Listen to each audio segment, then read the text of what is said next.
welcome to the June 16th, 2026 meeting of the City Council.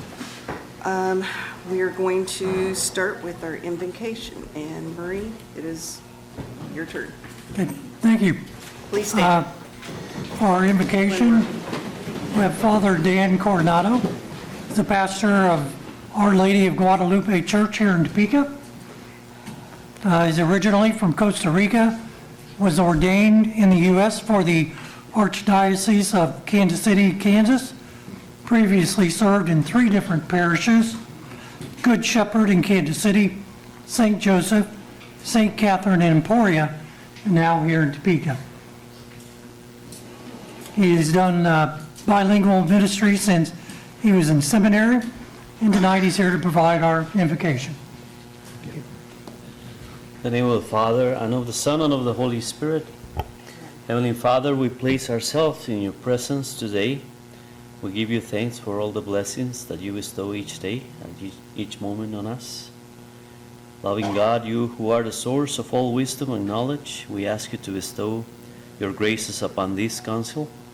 Help them to be attentive to your will so that they can be always true to you.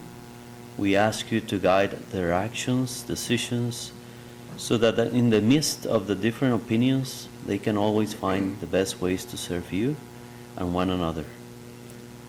May they always strive for justice and peace, to foster the dignity and respect for every person, to seek the common good, and look for prosperity and peace for the whole community. We ask all this through Christ our Lord. Amen. And Father, Son, and Holy Spirit. Thank you, Father. I pledge allegiance to the flag of the United States of America and to the republic for which it stands, one nation, under God, indivisible, with liberty and justice for all.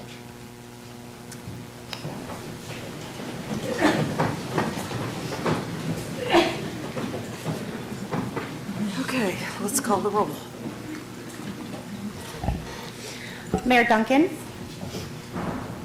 Council members Hiller. Here. Valdivia Alcala. Here. Ortiz. Here. Banks. Here. Kell. Miller. Here. Bradbury. McGee. Here. And Deputy Mayor Hofer. Here. Okay. We have 7 present, with Mayor Duncan, council members Kell and Bradbury both being out.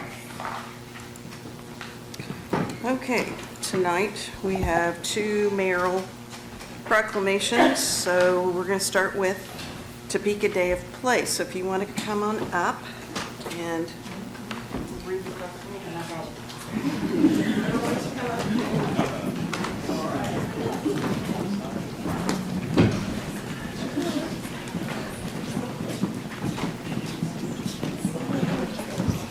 Thank you.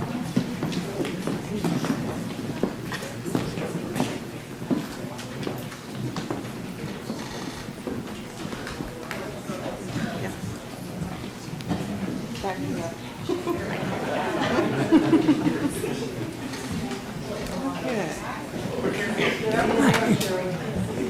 Back here, okay.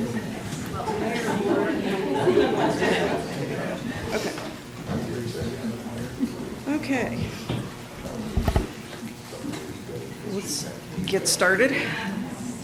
Whereas play is essential to the healthy development of children, supporting cognitive growth, physical health, creativity, resilience, and emotional well-being that prepare children for success in school and life. And whereas play strengthens families by building connections across generations, contributing to a more connected and vibrant community where families choose to live, work, and visit.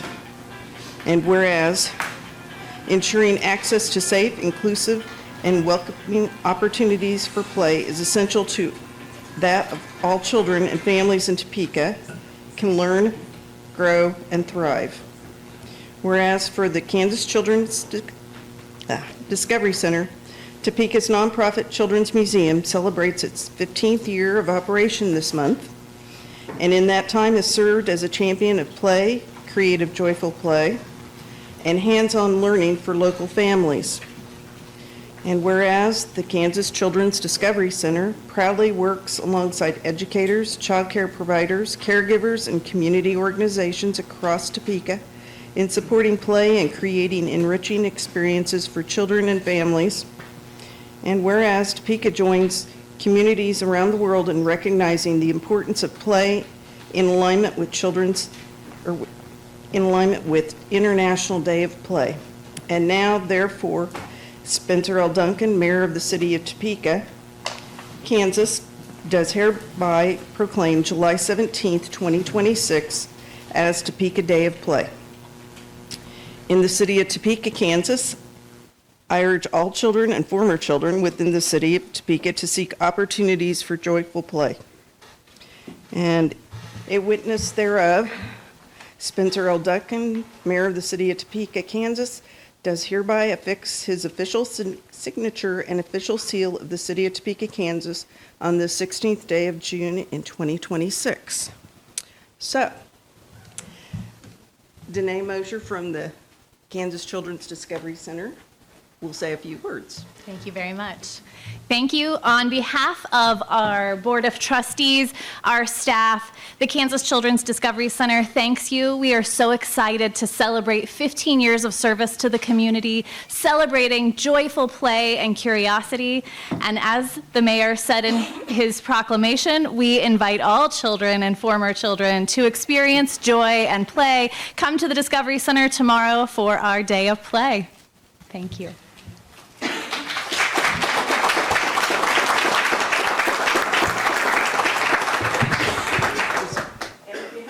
Lately, you need to come and see the new addition that almost doubled the amount of space that there was at the Children's Discovery Center 15 years ago.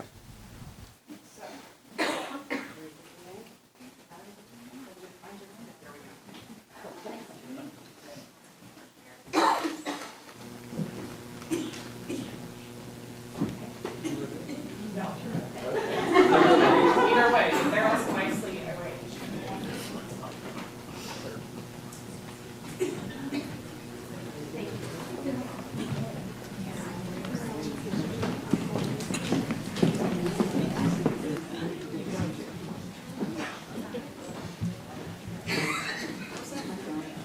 No, it was mine.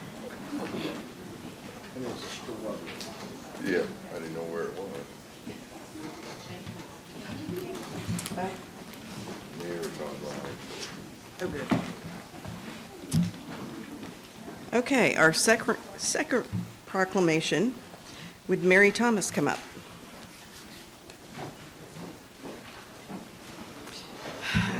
And I'll warn you, this one's a little bit long.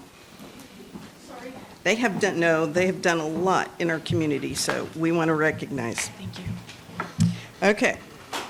Whereas the City of Topeka is proud to celebrate the centennial anniversary of the Community Resources Council, and whereas over the past 100 years, the Community Resources Council has grown and evolved, yet in its founding spirit remains unchanged.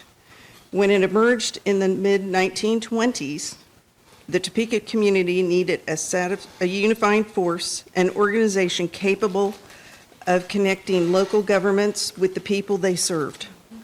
And whereas in 1925, the Topeka Council of Social Agencies, TCSA, was formed to focus on community social services, community planning, and public welfare.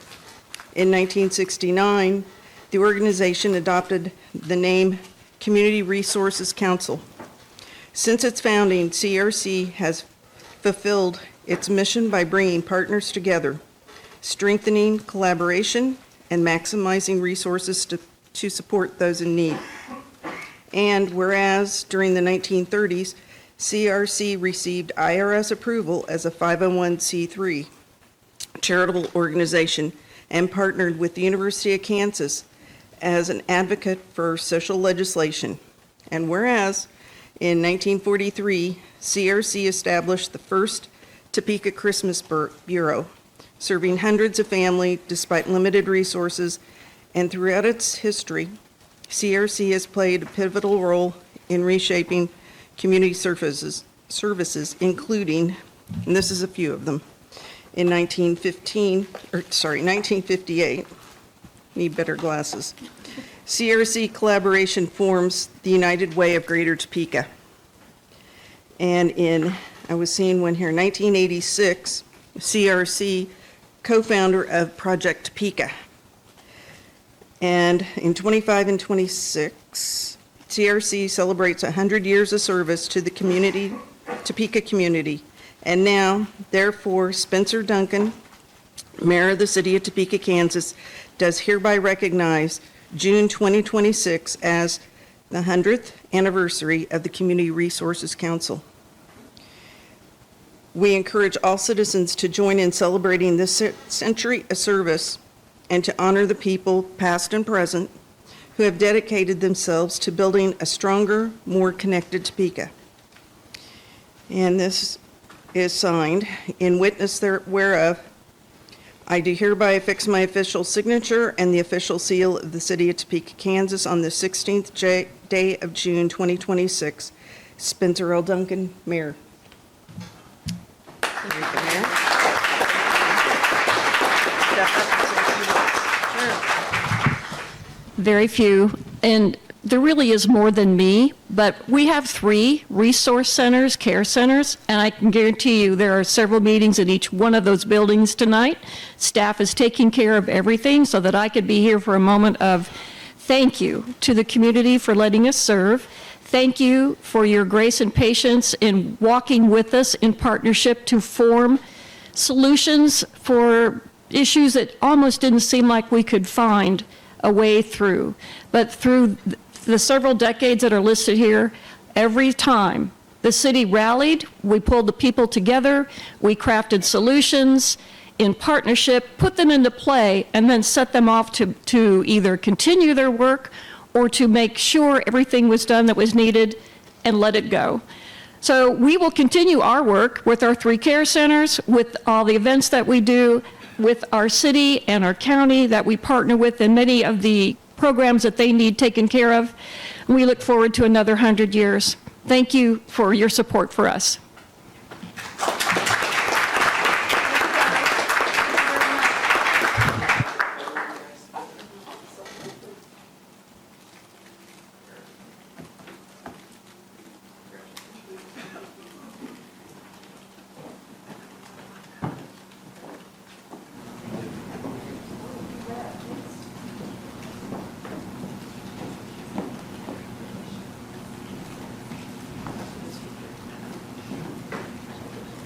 Okay. Yep, they're there. No Brett. Okay. Okay. Next on our agenda are the appointments. Well, the clerk will read. A is a board appointment recommending the reappointment to Nick Zadis and to the Downtown Business Improvement District Advisory Board to fill a term ending June 30th, 2028. B is a board appointment recommending the reappointment of Stephen Smith to the Downtown Business Improvement District Advisory Board to fill a term ending June 30th, 2028. C is a board appointment recommending the reappointment of Isabel Huckins to the City of Topeka Citizens Advisory Council for a term ending June 23rd, 2029. And D is a board appointment recommending the appointment of Michaela Saunders to the Topeka Sustainability Advisory Board for a term ending June 30th, 2028. And I would like to recognize those that are here. I see Stephen, I saw Nicola, and Isabel, I believe, is here. So if you please stand and let's thank them for their service.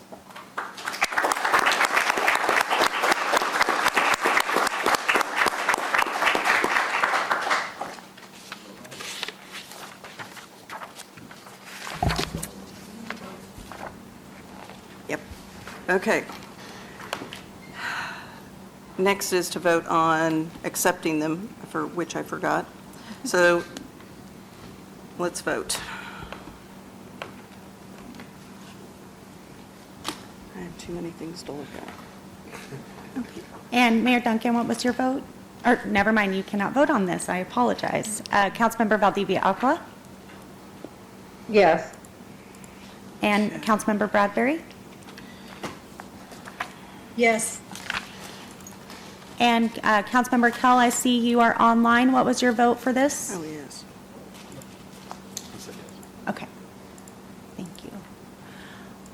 Okay, we have 9 yes, the motion carries, and the mayor cannot vote.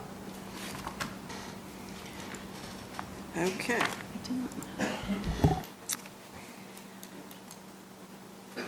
Okay, next up are presentations.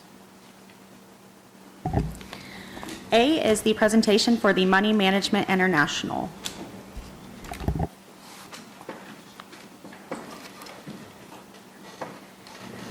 Good evening. I'm Andrea Clements. I'm with Money Management International.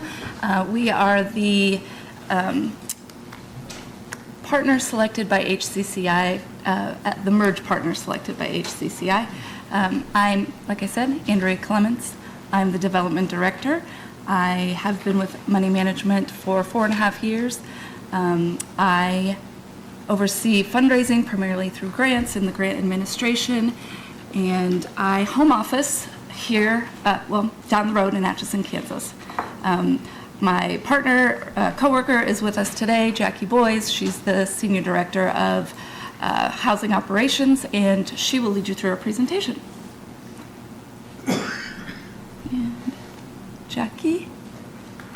Okay.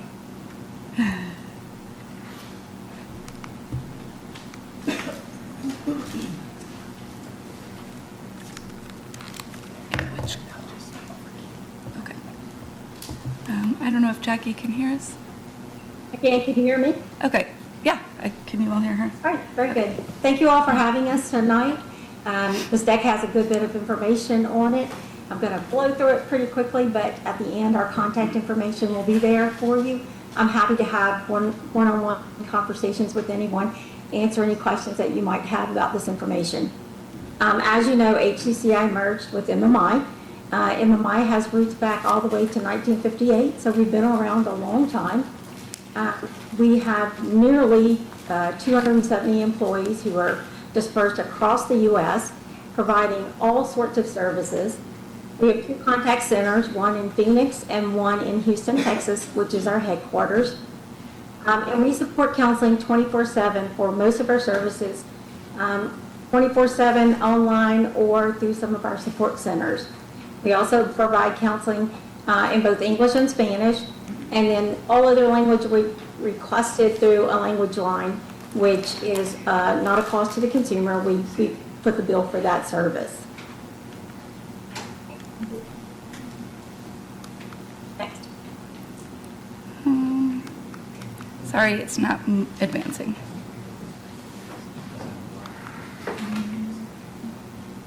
There, got it. This is just a quick view of the office locations in Kansas. In Missouri, we do have a office. You can see we're geographically dispersed east to west. As far as reach, MMI is a large company. We handled 1.2 million calls, texts, and chats last year, helping consumers through a variety of financial concerns. When it comes down to counseling, we did 242,000 plus counseling sessions. That's one-on-one conversations with consumers in financial need of some sort. And then you can see the rest of the things. We are diverse, and we have good ratings with all of the BBB, Trustpilot, Google, all of those kinds of things to be looking for. In addition, we're accredited by the National Council on Accreditation, which HCCI was as well. We're a member of the National Foundation for Consumer Credit. We are one of HUD's largest intermediaries, meaning that we can provide HUD counseling nationwide. And we're approved by the EOUSD to provide bankruptcy counseling. And then some of our other associations are listed here. This is our board of directors, Jim Triggs. We have a volunteer board of directors who serve without compensation. To keep us on the right track, you can learn more about them at moneymanagement.org. When it comes to counseling, we provide the services that the consumer needs. We meet them where they are at that point in time. These are the kinds of consumers that we work with every day. We don't turn anyone away. Everyone can obtain counseling at MMI, and we'll try to work with them through whatever their financial problem might be. We also have financial education, some done in person, some done virtual, and then self-study online for a variety of topics. And then specialty counseling services. Our primary counseling effort is credit counseling and debt management plans.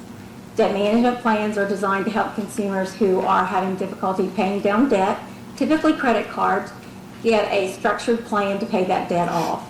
We also do bankruptcy counseling and education. We do disaster recovery counseling, and we've worked with a number of folks from Kansas who've been impacted by disasters over the years. We also do credit report and credit repair. When it comes to housing, we do homebuyer counseling, homebuyer education, and online homebuyer courses for those folks who are looking to purchase homes. We do reverse mortgage counseling to help seniors determine if they want to obtain a reverse mortgage.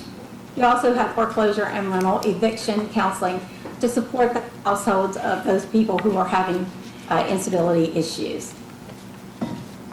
And then the things that you're most interested in, the services that HCCI brought to MMI that were new to us were the Topeka Opportunity to Own program, the TOTO program, which is fully supported by the City of Topeka and other local partners. And this program is designed to help low-income Topeka residents become homeowners. I hope that you're all familiar with this program. If you're not, at a future date, we'd love to tell you more about the program and how it works. Then there's the tenant landlord program, which is also for Topeka area clients who are either landlords or tenants and are needing some information, help, direction on their rights and responsibilities under Kansas law. We're not a legal advisor, but we offer practical solutions and options for them to work through their issues. And this is just a quick snapshot of the work that we've done in your area since the merger. This is all of Kansas. It's not just limited to Topeka. But as you can see, we've continued to offer all of the services that MMI provides, plus the new services like the tenant landlord counseling in your area. And so far, 617 Kansans have received counseling through MMI this year. And here's our contact information. As I said before, Andrea or either one are happy to address any questions or concerns that you have. I'm not sure if there's time for questions today, but please reach out to us if you'd like to have more information. Thank you. Thank you. Council, does anyone have any questions? Marcus, go ahead. Thank you, Deputy Mayor. That next to last slide that you just had right there with the numbers to Kansas clients, although I appreciate those figures, I am curious on what specifically Topeka's numbers look like. Sorry, I'm going to let Jackie answer that because she put that together, so I'm sure, and she has her desktop at her hands, so I'll let her. I did, and later on after I sent this in, I thought you probably would want to know Topeka specific. So I'm sorry to say I don't have that tonight. I do think that about 52% of this total population was Topeka area in Shawnee County, but I need to verify that. You look at that line item that is tenant landlord counseling, that is all Topeka, all your service area for that particular program. So it's not dispersed across Kansas. But I can get you that information. I'm sorry I don't have that tonight. I will just say anecdotally, I do the reporting for all of it, and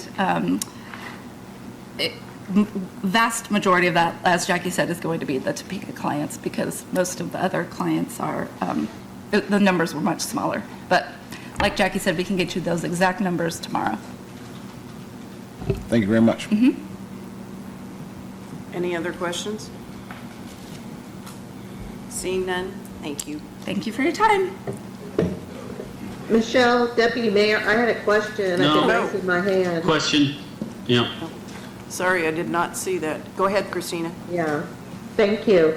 Okay, my question, and I think we've talked some and expressed my concerns at the public health and safety meeting. but what is happening to educate the Topeka community that MMI is now the replacement for HCCI, and to get the word out other than the website and social media? How are you all getting the word out, or is it just waiting for people to come by calling the number and then telling them the change that has occurred? For the most part, we're dependent upon those agencies that previously referred clients to HCCI to continue to refer them, and those numbers now ring to MMI. However, we are participating in all of the local meetings that we can participate. Just this afternoon, Andrea and I participated in the Tuesday collaboration. We continue to try to be present where we can. We still have educators who are providing education in the Topeka area, so every opportunity we have to be present, we are. Okay, and the Topeka educators, again, are who and how many? The Topeka local educator is Ginger S. Belmond. She came from the HCCI merger. And then we have our own internal training department who is doing all of the virtual classes now. Okay. Okay, and then one more question. So when somebody calls for, say, eviction questions, do you do like HCCI? I assume that this is the way they did it because I've never called them, but I refer people to them. You follow them through the process they're going through until you have like case closed or they no longer need any assistance? Yes. And it depends on the individual how many times they want to engage with our counselor. Some get what they need in one conversation. I've seen a few others who have ongoing conversations and are still in communication with Ginger. So it really depends on the consumer. Okay. And I would just say for city manager or whoever, I don't know if it would be Carrie with Housing Services that oversees the money. They do get, my understanding is the money that was going to HCCI from the city, which I think is 2 or 3 different from grant fundings or pockets of funds, that those earmarks are met and that warrant the continued giving of money, the providing of funds from the city to this new process that is going through no longer HCCI, but now MMI. Yes, Councilwoman, when the contracts are up for renewal, we will look at renewing those. 2 of the grants that we give to MMI now are HUD requirements for some of our different plan programming. And it is a total of 3 grants, 3 contracts. The total for all 3 combined is $134,793. Okay, and I think you'd let me know that before, and I forgot what the number was, so thank you, Carrie. And I'm sure MMI is a good organization. I'm not sure what all happened that HCCI decided to fold.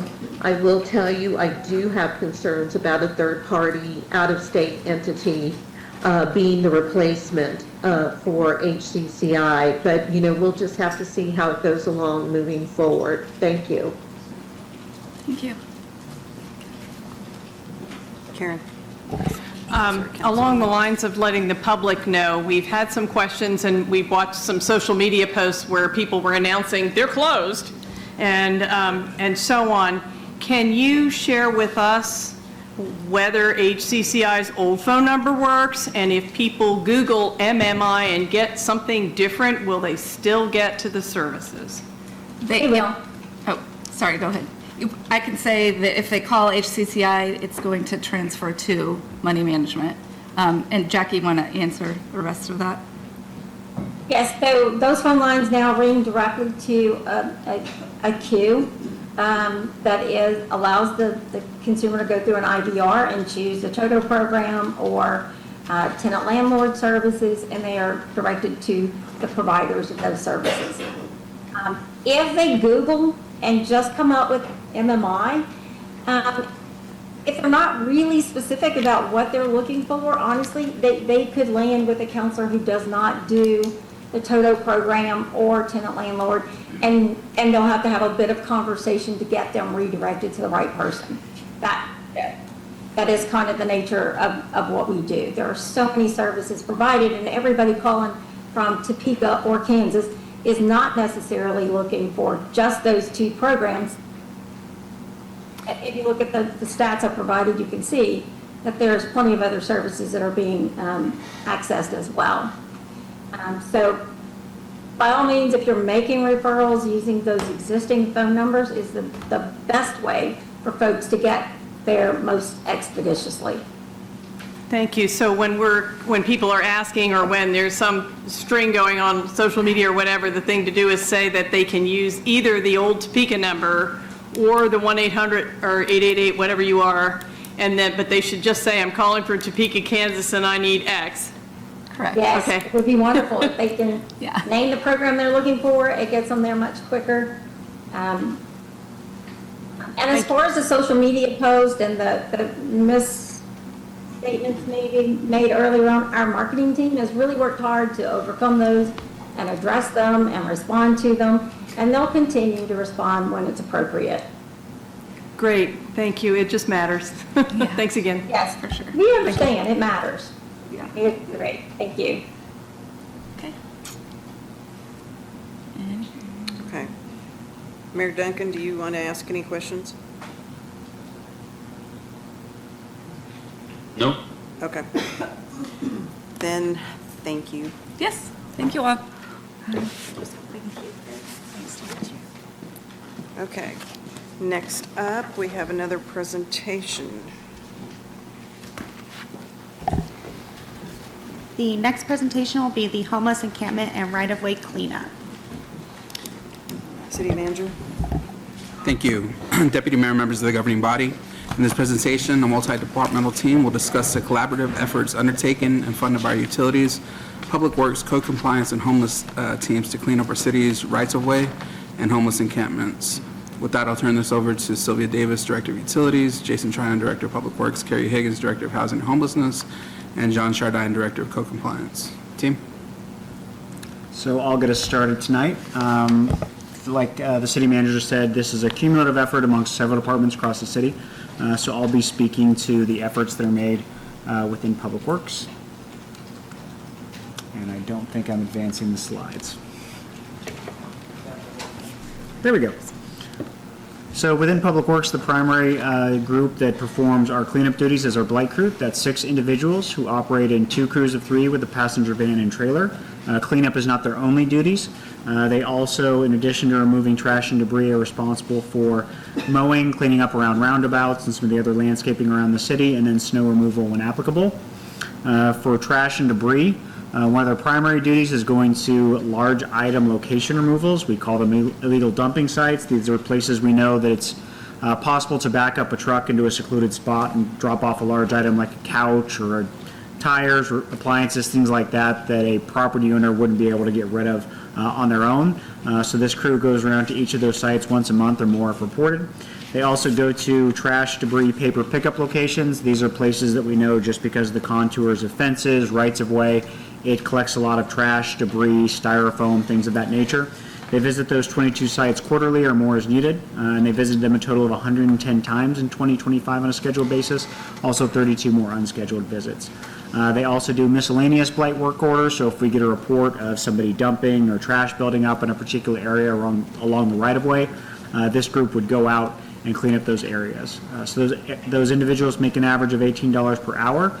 We factor in the cost of their equipment and the supplies used in their work. Based on an audit of their work order hours, we estimate that approximately 30% of their time was spent on trash cleanup. So in total for this service between January 1st, 2025 and March 31st, 2026, the total cost that was budgeted for the city was $121,933. I do want to note that while in the past Public Works has been involved in some of the larger encampment cleanups, we specifically were looking at 2025, and there were no cleanup efforts that involved Public Works within that time frame. With that, I will turn it over to Carrie. Thank you. So for housing services, our costs come from outreach efforts with those individuals that are residing in those encampments. We will go out and we will connect those individuals to different resources and services.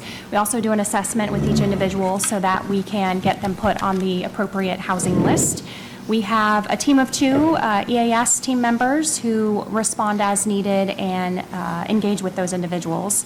And for 2025 through the first quarter of 2026, we averaged roughly 248 hours of outreach with a total cost of just under $6,000. And I will turn it over to utilities. All right, utilities frequently assists in large camp cleanup initiatives with our collections crew. Those managers and heavy equipment operators work in areas around the levees, around streams, large waterways. Much of that work goes to help cleaning up campsites or other dump sites where we have water quality impacts or it has a threat to the open flow of our waterways and channels. The camp cleanups that we do assist in, again, we have a lot of the skilled equipment and laborers to do these efforts and maintain those stream channels. That is separate from the work that we do to just make sure that we are trying to keep all of the city's streams and waterways open and flowing. It is also separate to the work that we have to do to maintain regulatory requirements with stormwater. One of those examples is erosion and sediment control. So if we have somebody that's not compliant, it can absolutely add to the blight that someone may experience around town. In 2025, work done with the utilities efforts in the camp cleanups totaled approximately $87,562, with the bulk of that cost associated with labor and equipment and landfill fees. Those fees alone totaled over $33,000. So far in the first quarter of 26, we have hit approximately $24,000 in our efforts. Again, we do try to take some of that waste, if possible, as long as it's not contaminated, to the forestry's recycling facility so that we can reduce the amount spent hauling to the landfill.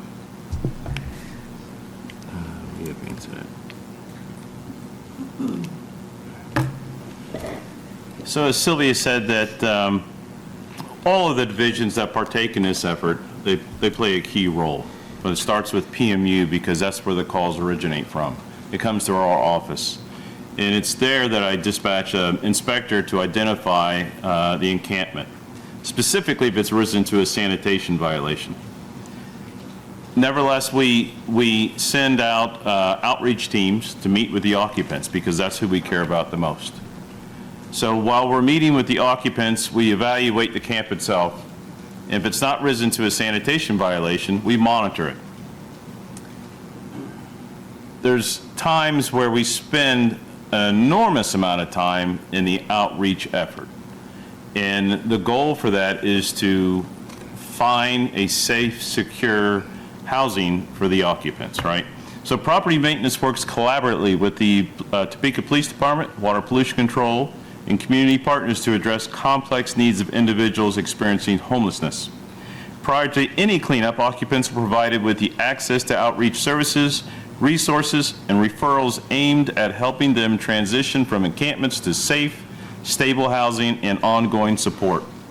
Despite these efforts, encampments often leave behind substantial amounts of trash, waste, and hazardous debris, creating unsafe and unsanitary conditions.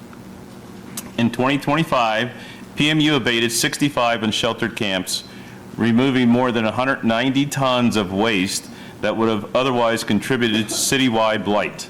To date, in 2026, PMU has completed the removal of 16 unsheltered camps, disposal of more than 44 tons of trash and debris. And you can see the chart there listed below.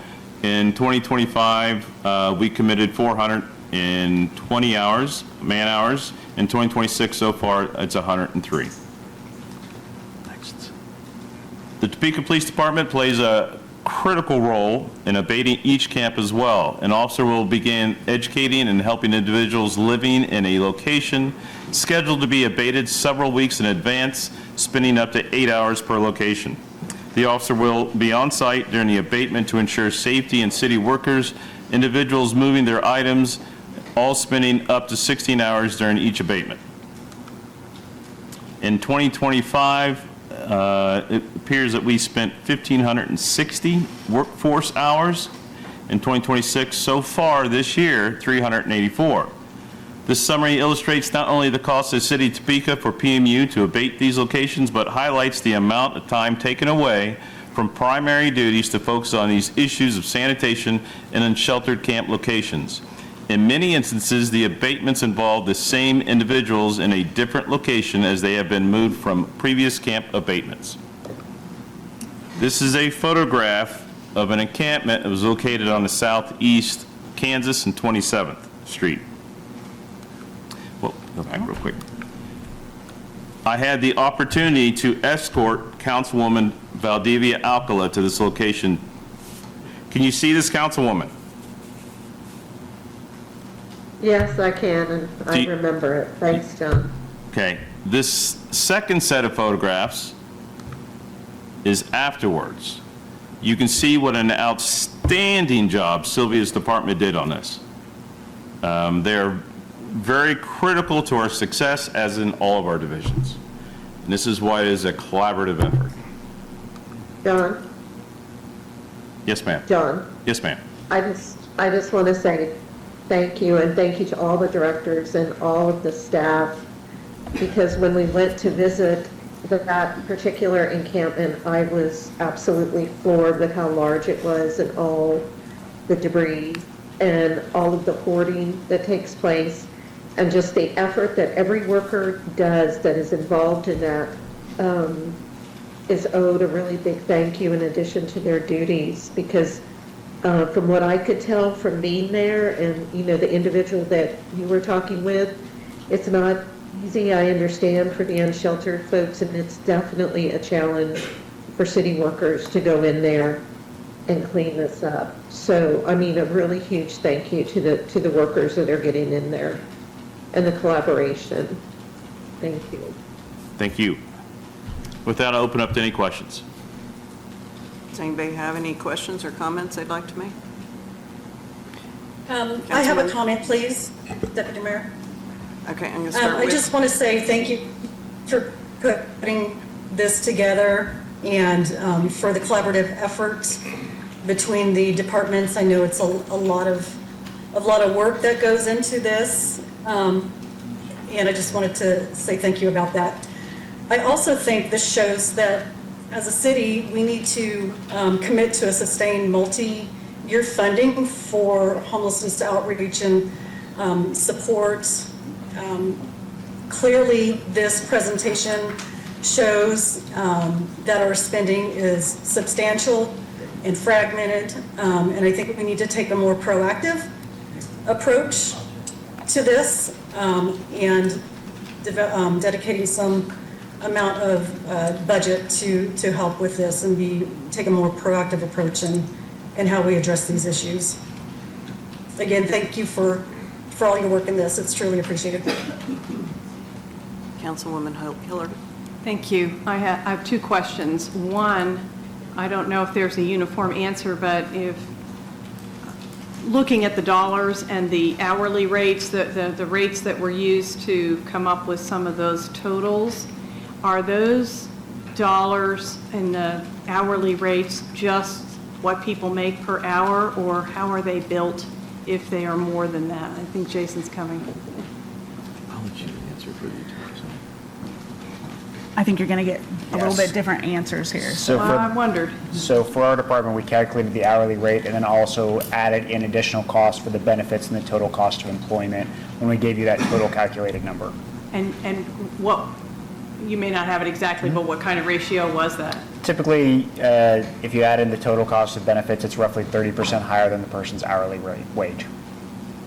I've done some consulting with staff along the way, because of course that we need to cover supervisors and driving to and from the site and things like that. So wasn't sure. Is that the same way in the other departments, just wages? I can't speak for the others, but for utilities, that is wages, benefits, everything that would go into what we would charge out for other people that we might be doing services for, and then trying to recoup the total cost for that, labor, equipment, all of that. Okay. We add in the dump fees in addition. Okay. For housing, it is just their salary amount. Outreach is part of their job description, so it's kind of included into that. not for any more discussion tonight, but the actual cost of having somebody out there on site is a lot more than that. So we've talked about it before at the city level, and we may want to look at a standard formula or something that people use. The second question I had was, is there any plan emerging to reduce that amount of effort? No? Okay, thank you. Councilman Banks. Thank you, Deputy Mayor. John, you know, I call an awful lot about some of these encampments, and every time we clean one up, another one pops up. Maybe just a few areas, a few spots away from the one we just cleaned up. And what I can see is that they're becoming, the campers are becoming increasingly dangerous, more dangerous. And my concern is with the investment, the amount that we invest in cleaning up these camps, are we seeing a significant reduction in the amount of camps throughout our city? I would like to give you a positive answer on that, but as word gets out that we are a resource-rich city, I find that the occupants are increasing from out of town, and the ones who have established, I hate to say residency because they really don't, they seem to revolve around the city. They'll move from one location to another until we're made aware of the location and it's escalating to a sanitation violation. As you know, it's not against the law to be homeless, but the byproducts created by the encampment is unacceptable. So we're trying to address all the issues universally and help. Carrie's got a great plan for finding these folks resources and places to live, a great success rate. When I interview them, they tell me their contact number, who they're working with from her department, and how close they are, where they're at on the list. So I know they're being informed, and I know it's successful. It's just there's so many of them. So we're doing the best we can with what we got. Thank you, John. Thank you, Deputy Mayor. Does anyone else have another question or comment? Councilwoman Ortiz. Thank you, Deputy Mayor. I don't know if any one of you guys can tell me this, but what's the percentage of people that want to live like that?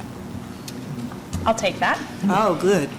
The percentage is actually, that choose homelessness is actually very low. It's a common misconception. You may find individuals who say, yes, I want to live out unsheltered in a place not meant for human habitation, but more than likely they are saying that because that's what's easier.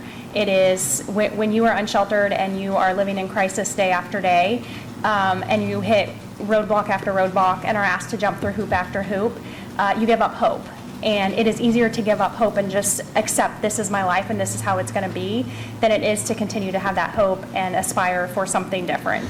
So you may not get everyone saying that they do want housed, but I would bet about 90 to 95% of them do want to be housed. And we've done some interviewing, and we did some questionnaires with the unsheltered. It's been about 2 years now, and the results of those surveys also showed that the majority of them do want to be housed. Well, the reason why I say that, and you know, Carrie, I call you quite frequently too, I think I have you on speed dial, is because we get people houses, we get them settled, and then they're right back out there. You know, the lady that was at Hummer, she had the income and everything, but she chose to be in that truck. She chose to be like that. That wasn't her first rodeo either. So that's the question that I've always thought of, and people ask me all the time, you know, when you try to help them and then they go back to that, you know, how do we cure that, you know? I'm just saying, thinking out of my head, you know, I agree with John, you know, I can almost tell you we've cleared this camp out, but I tell my constituents to keep checking that area because they're coming back. That's all they're doing. is rotating, is rotating, is rotating. I don't know how they move so much junk, because I can't move something from my living room to the front door, and I don't know how they get all that stuff, but they do. And so that's why I asked the question. We can pour as much money as we want to in it, but unless they're willing to get help, and the help that they need, whether it's mental, physical, or whatever, we're gonna have this problem. It's a nationwide problem. It's not just a Topeka problem, but it's a nationwide problem. Yes, Thank ma'am. you. Anyone else? Okay. I want to thank you for all your hard work. It's a job that I don't think I could personally do. I've had to make a few calls and ask for help for people, but I also know it's something that a lot of people just do not want to see, and they want to ignore that it's happening, but it is happening. So thank you for coming and presenting to us tonight. That tells us a lot. Thank you, Council.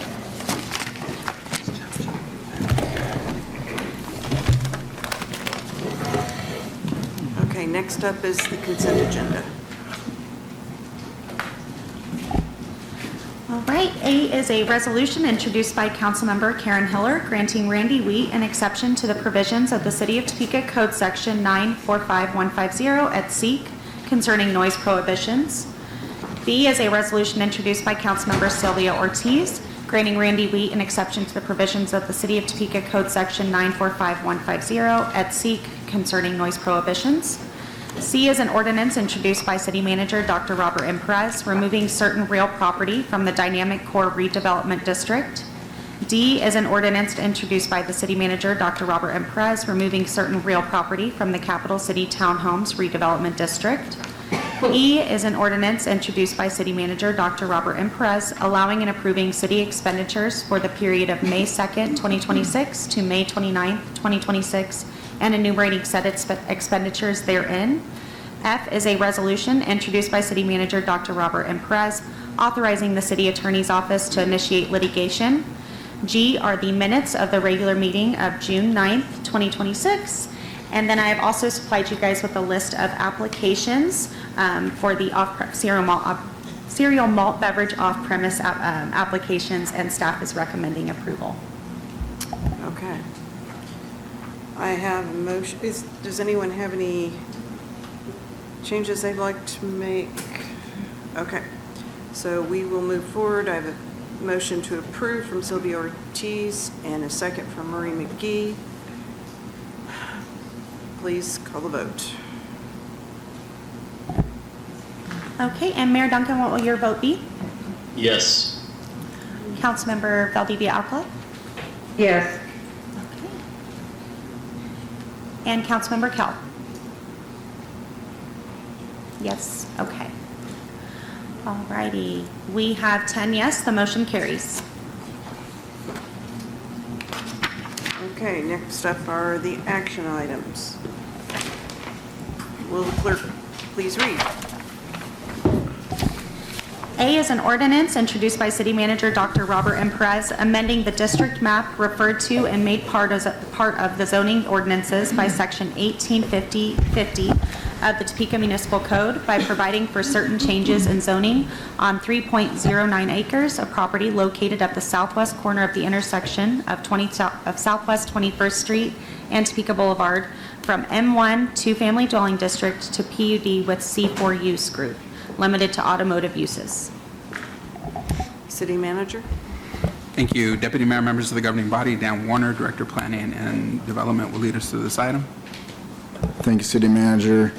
Deputy Mayor, governing body, so the proposal here is to amend the existing zoning for the car lot to the east. Amend the existing zoning for the car lot to the east to include the property to the west. That property is zoned M1 two-family dwelling, and it will be rezoned to C4 PUD with C4 automotive uses, just like the property to the east. The applicant intends to store cars on that property in support of the car sales operations to the east. This particular corporation is in good standing with the Kansas Secretary of State. The applicant held a neighborhood information meeting and answered questions at that meeting. The Planning Commission held a public hearing last month on the rezoning and recommended approval. Staff recommends approval as well. Be happy to try to answer any questions. Okay. Does anyone have any questions?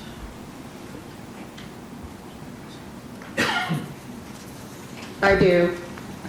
Hello? Okay. Councilwoman Valdivia Alcala, please. Thank you.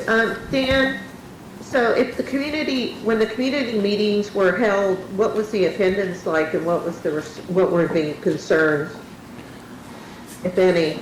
Councilwoman, I don't believe there were concerns about that project. I believe the NIA membership or the leadership showed up to that meeting and were in general support of the project. I think that's the gist of the neighborhood information meeting. All right, thank you. You bet. Any other questions? Okay, next I have to do is ask if there is any ex parte communication from any of the council members. Go ahead. Yes, I've had ex parte communications by telephone, in person, and at a meeting, and I can still make a fair decision. Okay. Anyone else? Seeing none. Are we doing public comment? I have a note that says I didn't think so. Okay. I have a motion to approve from Councilwoman Ortiz and a second by Councilman Miller. If there's no further comment, let's call the vote. Mayor Duncan? Yes. Councilmember Valdivia Alcala? Yes. And Councilmember Kell? Okay, we have 10 yes, the motion carries.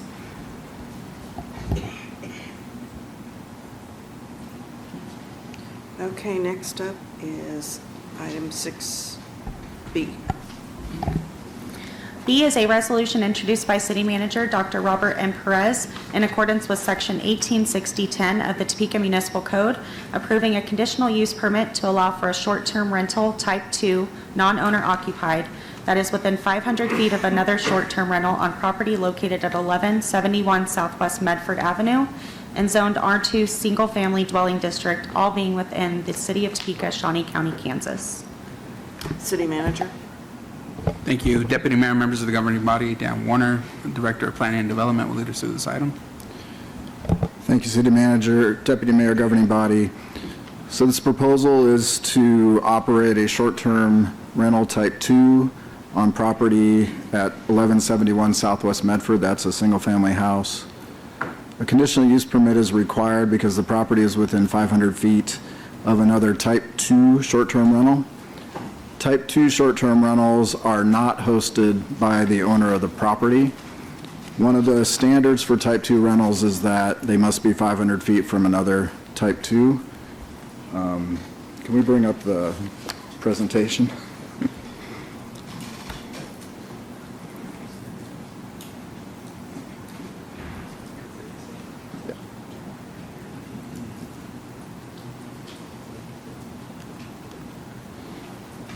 Okay, so staff is supportive of this CUP because the other Type 2 short-term rental is not on the block as that particular application. It's on a street that's to the east of that property. One other thing to note here with this short-term rental is that the state of Kansas approved a bill this past legislative session that prevents a city from limiting the number of short-term rentals rental permits during the World Cup, and more specifically from May 15th to July 25th. So this resolution adopting this CUP, assuming that you do that, will not go into effect until July 26th. So in other words, this operator can have a short-term rental currently because we're now in that May 15th to July 25th period. So again, in other words, the 2-year permit for this application will not start until July 26th. So if you approve it, this permit won't technically kick in for until July 26th, and it would be good for 2 years. So the applicant held a neighborhood information meeting for this project. There were folks that came to that meeting, and so he answered questions about the project. I know we got an email from a neighbor, and we, and I believe the applicant, answered questions, and I think that satisfied that neighbor. Planning Commission held a public hearing on this conditional use permit and recommended approval. Staff recommends approval as well.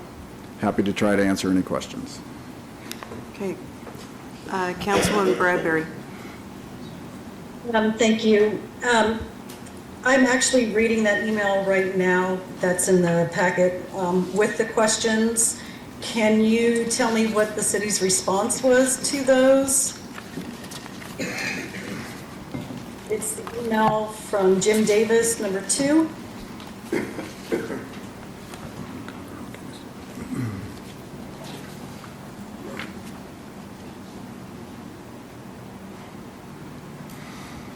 I believe the responses are in that email, Councilwoman. So the response is bolded.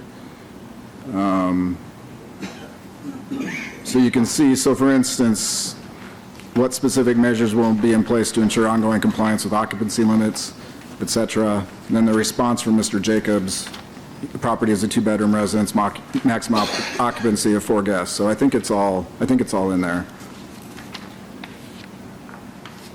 Well, I must be looking at a different one then, because I don't see that in the one that I'm looking at. Okay, just a sec.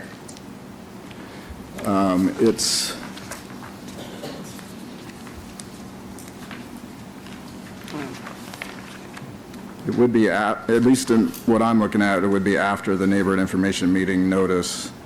There's an email from Jim Davis that Anne Marie, it's like an email chain, basically, that was attached. I will say that Mr. Davis did not, I believe he was satisfied with the responses. Those are my questions. I'll continue to look through these emails. I apparently overlooked these. Thank you. Yeah. Okay. Are there any other questions?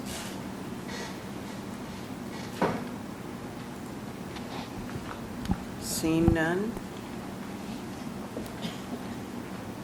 Okay, then, Deputy Mayor, you may want to ask for ex parte communications on this one as well. okay. Okay, do any of the council members or the mayor have any ex parte communications on this case?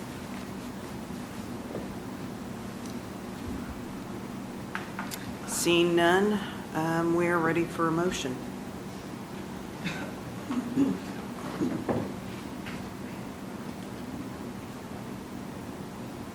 Okay, I have a motion from Councilmember Bradbury and a second by Councilman Miller. If there's no other comments, then we'll vote.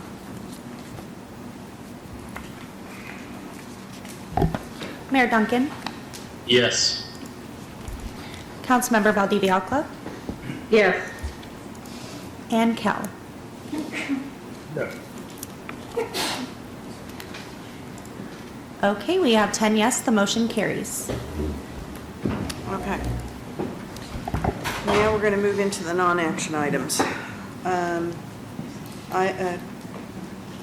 Number 7A, city clerk will read. A is a discussion of the Affordable Housing Trust Fund Committee recommendations. City manager. Thank you. Deputy Mayor, members of the governing body, in this item, consistent with one of our FY 2026 strategic goals, to activate the $1.2 million in the Affordable Housing Trust Fund, we will discuss recommendations provided through the Affordable Housing Trust Fund Committee. As we shared with the Policy and Finance Committee on December 11, 2025, and the governing body on December 16, 2025, the Affordable Housing Trust Fund Committee has been meeting since June 2025 and strategizing on how to activate these dollars and identify a sustainable funding source for the Affordable Housing Trust Fund.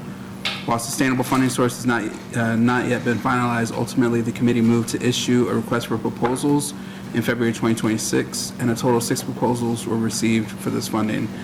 This evening, we will discuss the committee's recommendation to award funding for 3 proposals totaling $932,000, and on July 7th, ask the City Council for approval of these 3 awards.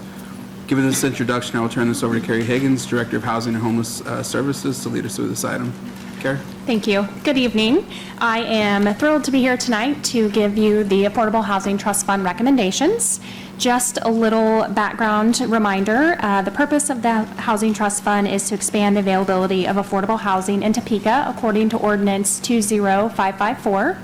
The current balance of the fund is $1,242,149.35, and all application requests were capped at 20% of the total project cost. This is a list of the review committee members. As you can see, it is a mix of city staff as well as community members. So the review committee process started on February 2nd when the request for proposals was issued, and it closed on March 31st. There were pre-proposal meetings conducted on February 19th and March 12th. And then following the close of the RFP, each committee member scored the applications individually. And then the committee convened on April 15th and April 29th to discuss the scoring results and develop final recommendations. Here you can see a list of the criteria that the applications were scored based on.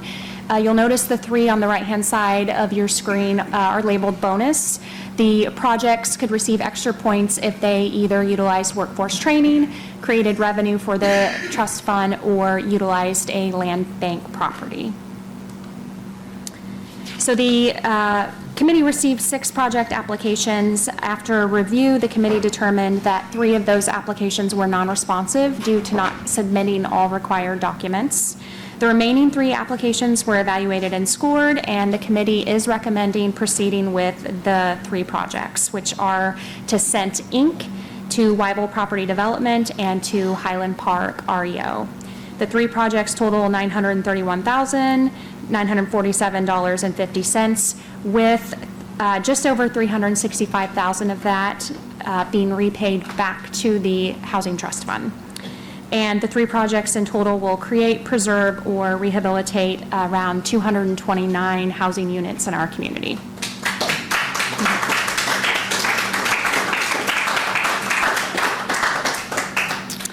Scent Inc. is the first project tonight. The project title is 5 Infill Homes Initiative. The requested funding is $181,750, which goes towards buyer subsidies for home purchases, with 2 homes being at 50% AMI, 2 homes at 80% AMI, and 1 home at 120% AMI. You can see the addresses listed there are where the properties would be located. And the team has verified that they owe no fines or fees, no taxes are owed, there are no code violations, and they are in good standing with the Secretary of State. The second project is Weibel Property Development. The project title is Old Town Cooperative. The requested funding is $365,197.50.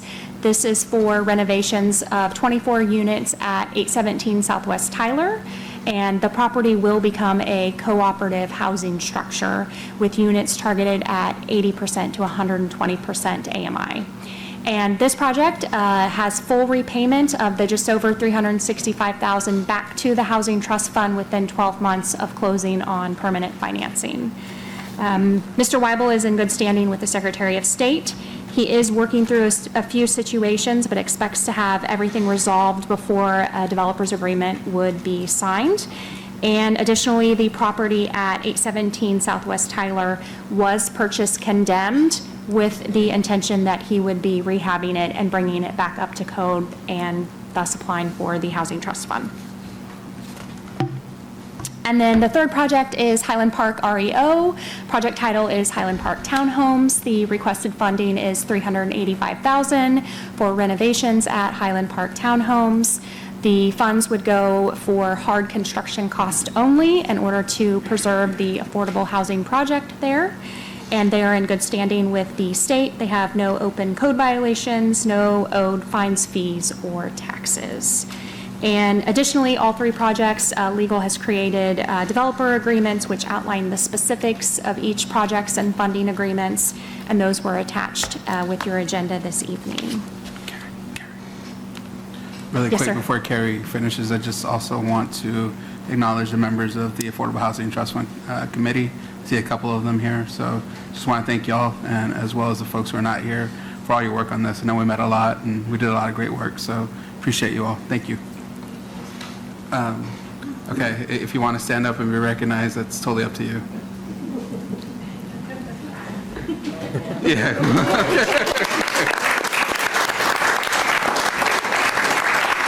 I see some blushing in the crowd. Thank you. Yeah. We also have all three developers here, either in person or online, in order to answer any questions you might have. Okay, I am going to start. We have one person signed up to speak tonight on this, and then we'll open for questions. So, Jane Williams, are you here and ready to speak?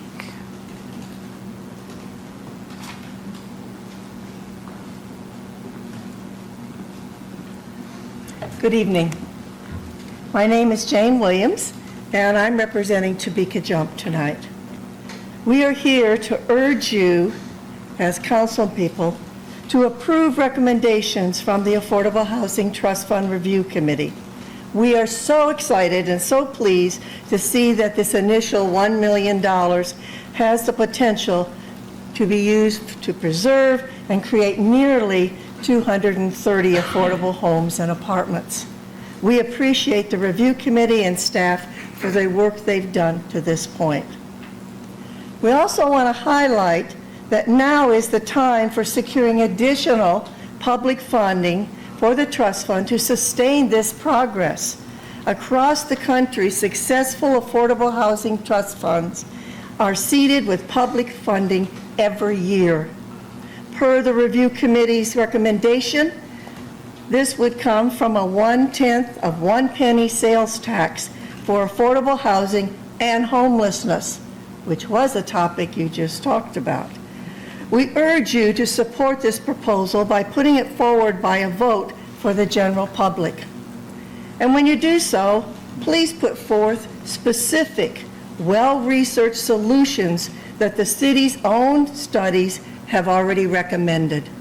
Specifically, investing half of the funds generated directly into the Affordable Housing Trust Fund. This was the top recommendation from the 2020 housing study. And half of it also goes into top outcomes from the 2024 homeless innovation study.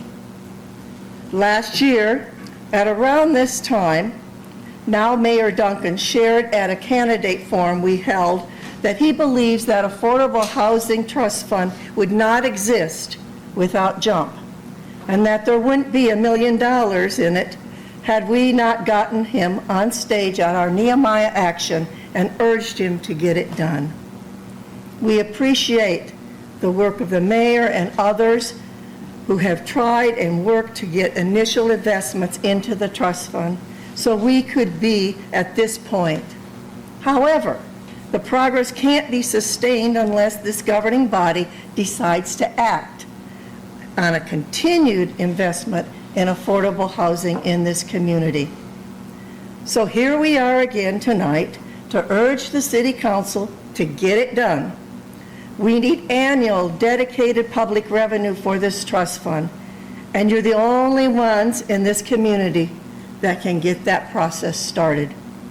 We appreciate the conversations we've had already with members of this council, and particularly with the Policy and Finance Committee on this matter.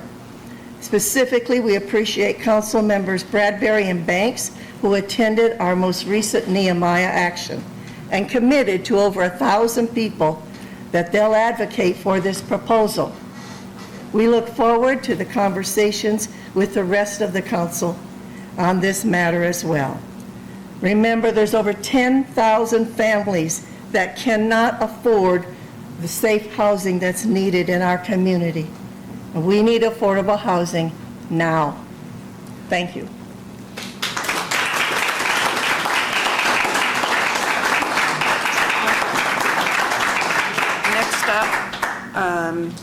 Councilwoman Valdivia Akla.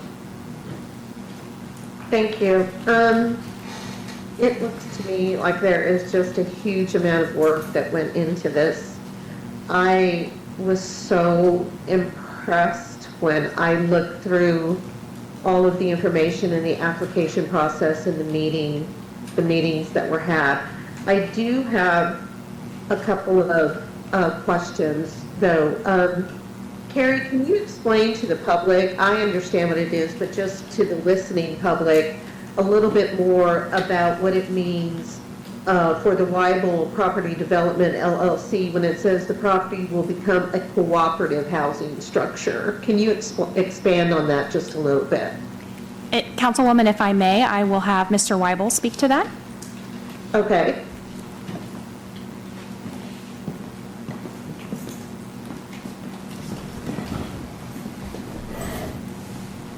Hello, Council. And everybody, this is a cooperative housing structure is set up to be a reliable, like a sustainable, affordable housing project. So what we do is the entity itself is actually the building in which it stands. So there is no outside entities, no ownership outside of the community or anything. It stays in there. So then people buy in shares to that LLC, which is the building itself. So therefore, there is no, I'm doing really bad here. There is no chance for an outside entity to raise prices or do anything in there. It gives everybody equal share in what happens in the co-op. Everybody has equal say. Everybody has equal votes. It's a nonprofit structure. So as it goes forward, what it does is allows for what we're doing, or what we're focusing on, is keeping everything into an affordable structure today so that it stays affordable then. It grows equity over time. I believe it's a 3% growth every year on the share value. It's not like a condominium where you buy the actual unit. It's a share value itself. So therefore, it stays not only affordable today, but then affordable tomorrow and for 100 years from now. Thank you for that explanation. I think that the cooperative is something that Topeka needs more of, because I think that there's only one that exists right now in Topeka. Carrie, can you confirm that? It would be 4? How many? There's 4. There's 4 of them. There's only there's 2 in that are actually in is that Central Park, I believe, Central Park neighborhood off of 13th and Fillmore. Those are 2 different entities. Those are the only privately owned ones in town.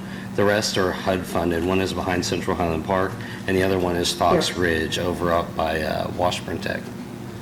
And I have heard from a number of people from Fox Ridge that have lived there for a very, very long time. I think cooperatives are fantastic, and it is good to know that that is what, you are using your funds for, so I appreciate that. Then I have another question, Carrie. Can you explain to me, because I don't understand, when it says all 3 projects on page 6 total $931, $947, and 50 cents, with $365, $197.50 eventually being repaid to the Affordable Housing Trust Fund. Can you explain what that is in that repayment process back? Yes. So the total going out initially will be the $931,000, and then as Mr. Weibel's project is completed and they have 12 months to close on their permanent financing, at that point they will be repaying that $365,000 back to the Affordable Housing Trust Fund, so it will go back into that fund to be able to be reused for another project. Okay, I think you might have said that already and I missed that, but is that something that is that we may also see again in the future? This type of, it's almost a little bit like lending, isn't it? Not really? It is. We allocated 3 bonus areas for each of the applicants, and one of those is if you find a way for your project to generate revenue in some form back to the trust fund, you get a bonus points for your application. So yes, we are hoping to see more of that. Okay. This is something I definitely feel when the vote comes up, I'm going to be supporting, and I would just say good work by everyone. Thank you. Thank you, Councilman. Next up, Councilman Ortiz. Thank you. Good to see you, Tyler. I just have a question for you, though. Fox Ridge has a $6,000 deposit to move in, Yeah. and you are buying into escrow, and you get your money when you leave, providing everything is in shape. So is that what you're going to do with yours? You're going to have a huge deposit that, people love to move out there in Fox Ridge, but they can't afford the $6,000 deposit. Yeah, so right now, we're really working on the financial side of it, trying to figure out how to make it the most affordable as possible. There will be a deposit that will have to be made, which is for a percentage of the overall share amount. What that does is allows us to get a higher share value to grow equity at a larger rate. So when people do decide to move or anything like that, they gain a higher value. We want to see people be able to get into this not only at an affordable monthly rate, which is what we're really kind of focused on, to be able and keep that sustainable, but also when they go on to move on to another property or they want to go into a bigger home or assisted living, whatever needs to happen, they do have a bit of a nest egg that they've been able to build up. So not only the affordability now, you gain equity and then be able to move forward out of the property eventually. And I agree with that. You do gain equity, but you got to have that money up front. Yes. And a lot of low to moderate income people don't have $6,000 for a deposit. Yeah, it goes by your income. It continues to go by your income. And people, it's hard to get in there because people just don't move. But people also with 3 or 4 kids or, hey, even one nowadays, they don't have that. Yeah. So I will be looking at that, because I've always said, do they just not want us out there, or what's the deal here? It's a good thing, but everybody can't grasp onto that. Yeah. Everybody doesn't have that deep of a deposit. And, some people just don't even have the rent, what the rent is for that deposit or the matching. So that's a concern of mine. I'll go to Carrie now. Carrie, a couple of years ago, Highland Park Apartments were having very, very much trouble.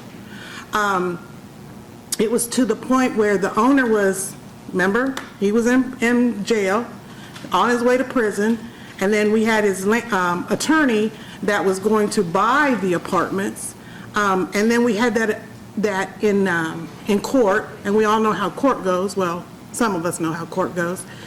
Did that ownership ever get straightened out? Yes, and it is, we have Mr. Boss here tonight with us that could share a little bit more. I believe he is on Zoom. Because I agree it needs to be renovated, but I'm just concerned with the ownership since we had that problem 2 years ago. It did go into receivership and went into different hands, and I've worked fairly closely with Highland Park over the last few years. I know that. And it has been very different management, and they've been very great to work with, but I will let Brett share a little bit more about that. Of course, thank you, Carrie. I just want to thank the City Council for inviting me to this meeting and having the opportunity to discuss the project today. Grateful to the Trust Fund Committee awarding us this grant. I think, as Carrie had mentioned a little bit, I think we have a shared vision of what Highland Townhomes has the potential to be, and so I want to help, thank you for helping to facilitate that. To answer your question, we are, the ownership is an affiliated entity to Excalibur Capital. We're actually the lender of record. Like you, we shared in, the issues that were present with previous ownership. And so I definitely feel that, that sort of frustration with the project. We were able to take over the project through foreclosure in 2025, and since then we've been dealing, as you can imagine, with a lot of deferred maintenance that the previous owner had caused, and so we've been spending the better part of the last year trying to remediate a lot of the units that were really in disrepair. I think when we took over, we inherited about 85 or 90 of the 200 units were unrentable and disrepair. We're now down to about 9, and so we fixed up, call it 75 or 80 of the units and made them rent ready. And so, our goal is to really reposition this asset, renovate it, because, to date we've fixed the deferred maintenance, but there are systemic issues at the project that we're looking to remediate and perform a very large-scale rehab in the amount of 14 or 15 million in total hard and soft costs to renovate the units, the exterior, beautify and modernize the clubhouse to make it a community area. And so that's our goal, and we're thankful that the committee and Carrie have recognized that. Thank you. I will speak for me, and hopefully my colleague next to me will get on board, but I'd like to come and go through it and to see what kind of shape it's in now, because I know what it was a couple years ago, and I know what kind of work that you had to put into it. And I would hope that with the work that you've put into that you've gotten some type of security over there, that management has done that, because that's going to be very, very important with that property. But a lot of people moved out because of what was going on, and the grass was high. I've never seen the grass like that, and I told David this when he first got on board, that we need to make sure that the crime and how it looks is in an acceptable shape. So we will tour that, go over there and tour that, just to make sure that the management company that just to check it out. I'd like to do that, and I'm going to invite him to come with me as well. That's his district, but I do get a lot of calls from constituents. Thank you. I appreciate that. And good luck to you. I'd be happy to join you on the tour. We're putting in more cameras. I think with the project that over the last 4 years has had a bit of an absentee ownership. Yep. It does take a little bit of time and effort to show the tenants that we care, and that we're really looking to change the culture around there. And so as we move forward, we're finding that tenants are more responsive, seeing that we care, that we're going to fix stuff. And so that's the goal, to continue that going forward. It's good to hear, because our officers have put in a lot of manpower over there, and they would love to hear that as well. I thank you. My next comment is to Ms. Jane Williams that spoke with Jump. I appreciate you coming up. I appreciate you speaking, and I appreciate your enthusiasm about this. But I do want to say this, and I've continued to say this. This problem is a Topeka problem. And I like the way that Jump has come forward and they've pushed forward. And I will continue to say, you've said over and over, we have over 7,000 members. And and she said it right, this is a partnership. You have over 7,000 members, and if we all gave $1 to this fund, that would be another $7,000. And you know what? Everybody says, but that's not our problem. That's the city's problem, but it's not. It's a partnership between Topeka and their citizens, all of our citizens, and the city. So I appreciate that, and I just want to continue to say that. Thank you, Deputy Mayor. Councilman Miller, did you have a question? I did, but Councilwoman Valdivia Alcala, she brought the information up that I was looking for. Thank you. Okay. I'm going to go to Councilman Hiller, since you haven't had a chance to ask a question. Okay, thank you. First, I'm just excited about this first package, particularly that includes home ownership.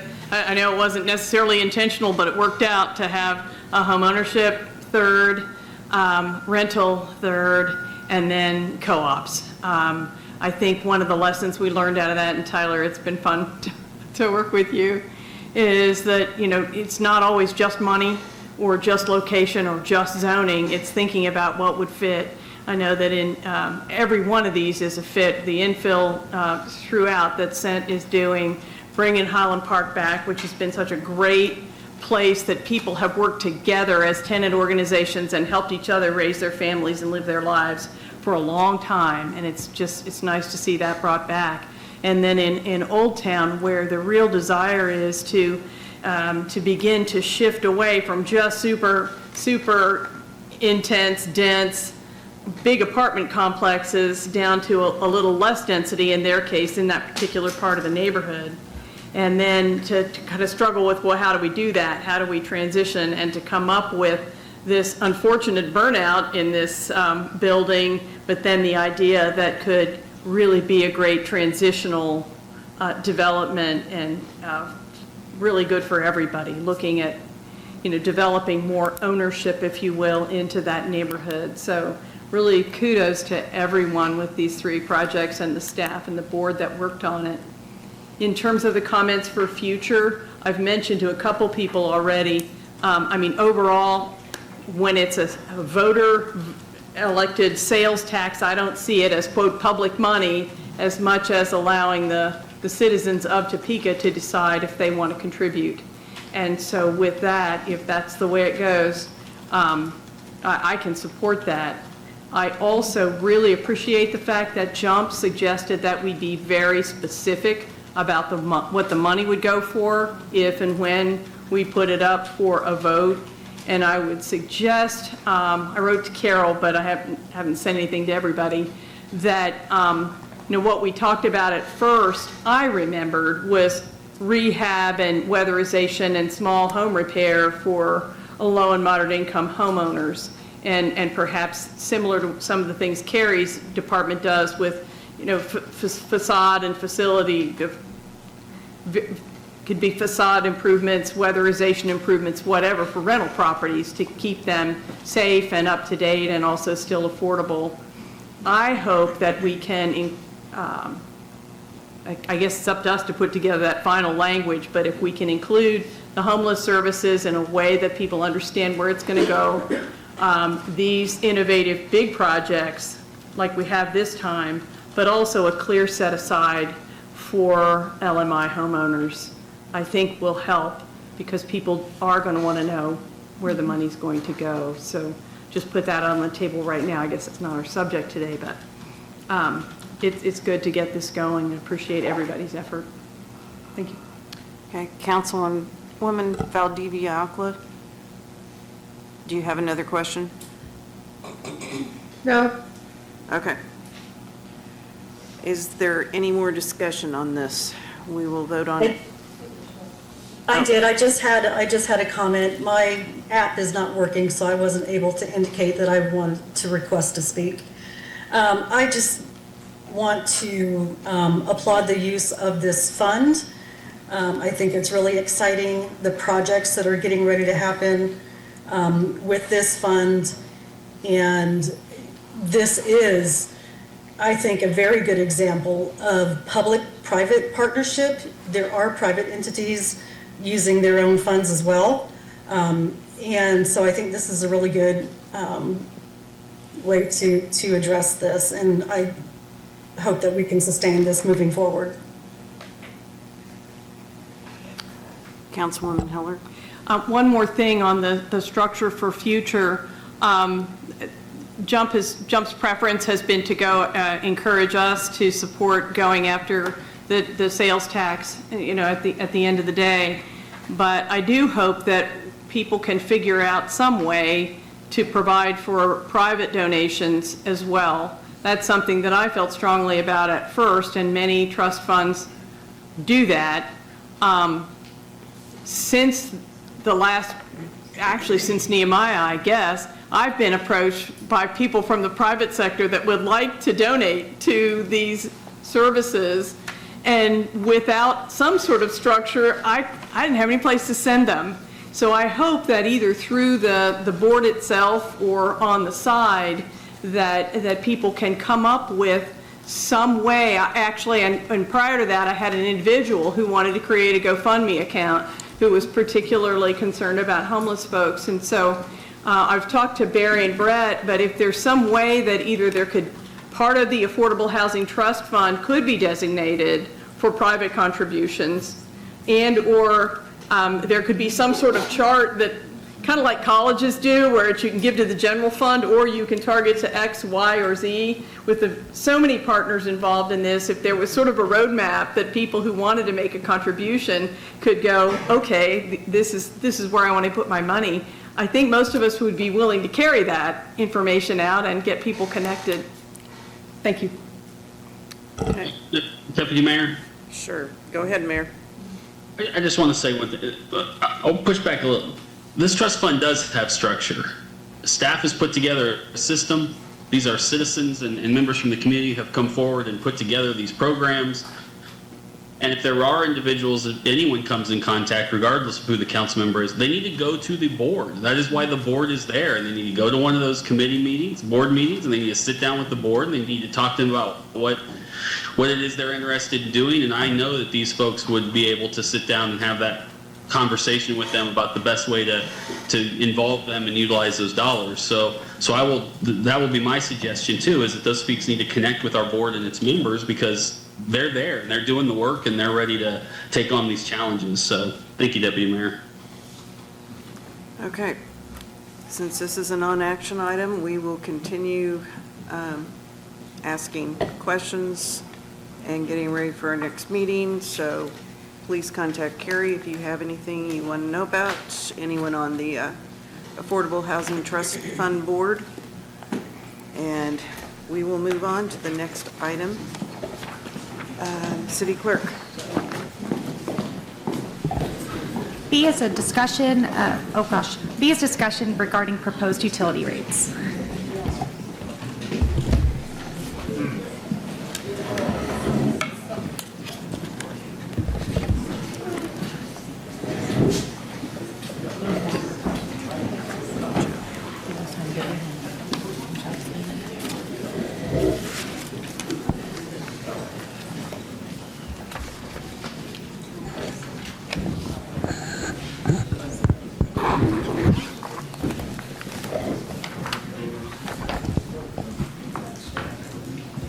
Okay, City Manager. Thank you, Deputy Mayor and members of the governing body. This item is a continuation of the utility rate adjustment discussions we've held in the last two city council meetings. The last discussions have included operational and capital funding levels, as well as rate models with across-the-board percentage increases or higher increases on commercial and industrial customers with lower increases on our residential customers, which would actually bring commercial and industrial customers closer to the same unit costs of residential customers. This evening, we'll discuss staff recommendations and ask for council feedback on these recommendations. I will then ask for continued discussion going into next month with council consideration of a vote by the end of July. With that, I'll turn this discussion over to Sylvia Davis, Director of Utilities, and Nicole Malott, Deputy Director of Utilities. Ladies. Thank you. All right, tonight we are going to talk a little bit more about financial viability, debt management and service. We're going to talk about where does the money go, especially related to capital investment. We will dive into a rate proposal that we have for your consideration, and then we will open it up for additional discussion and more questions and answers. And I will share at that time some time limits. So as we walk through this, I don't want anybody to feel like we're going to be asking for a decision to be made after this presentation. We know you're just seeing this, and it's a lot to take in. Again, we're trying to piece this out so everybody can wrap their heads around something that we continue to look at and study every day. So I want to start by talking about financial viability. I think that we, as a utilities department, as the city of Topeka, we should be striving for financially viable utility. What does that mean? Best practice is established rates that reflect the full cost of service. That means protecting our reliability efforts, protecting our ability to reduce future rate shock by making sure that we are assessing the costs to your point earlier, Councilwoman Hiller, what is it really costing us to do business? It's not just an hourly wage. Accounting practices, making sure that we're following established procedures. Perhaps we have not done the best job of highlighting what those are and how we abide by those. That would go a long way towards transparency and having people feel a little bit more comfortable. I don't know that anybody has ever tried to hide anything. It's just sometimes lost in translation or in the everyday hustle and bustle. So making sure that we're following those practices that are well established across our region and the country.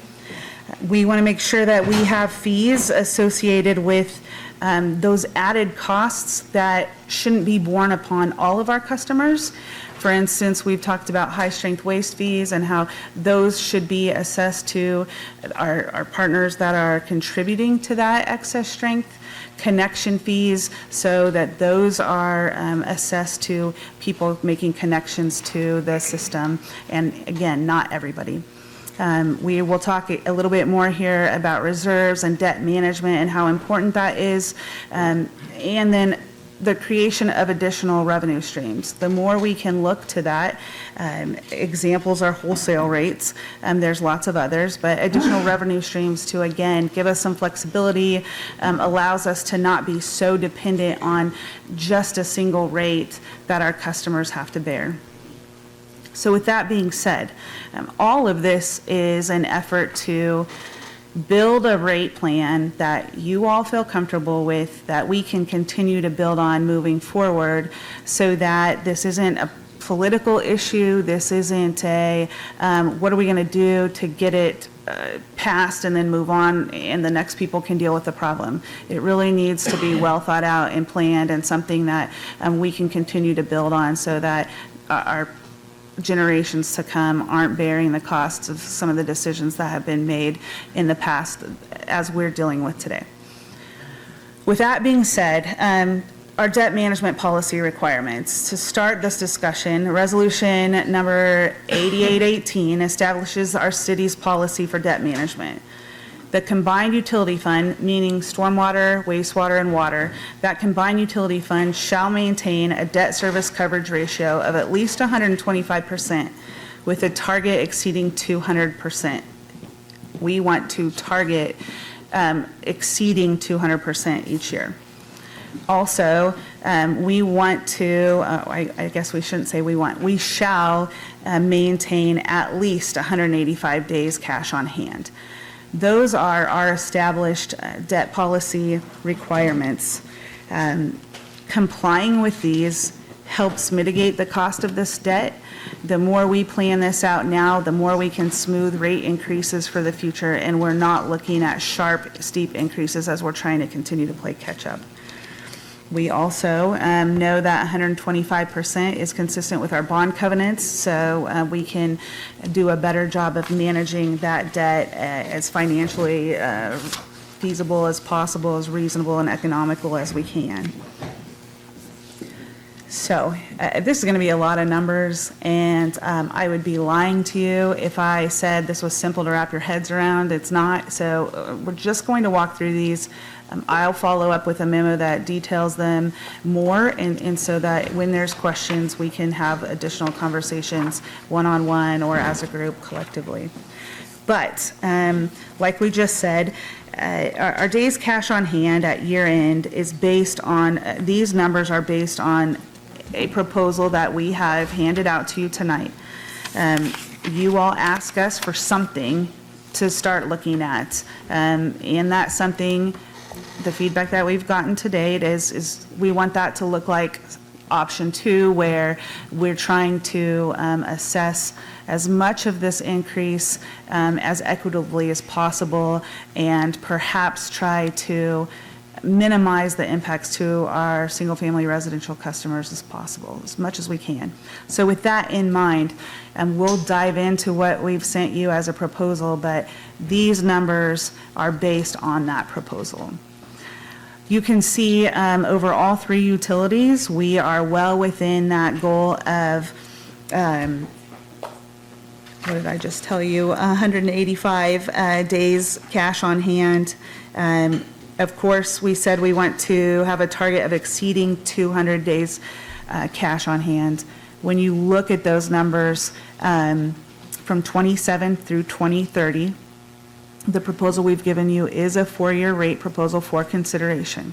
That lines us out to be able to maintain those days cash on hand with a combined rate of 207 days in 2027 up to 248 in 2030.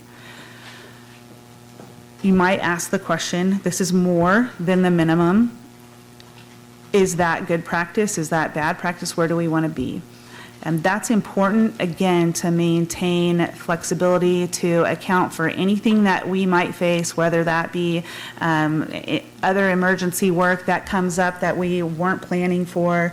Perhaps it might be a reduction in revenue that we were not anticipating. This allows us to have some buffer against that, but also it prepares us for the end of 2030 as we're moving into 2031. If we don't have a well-established practice and we don't get rates established, what does that look like?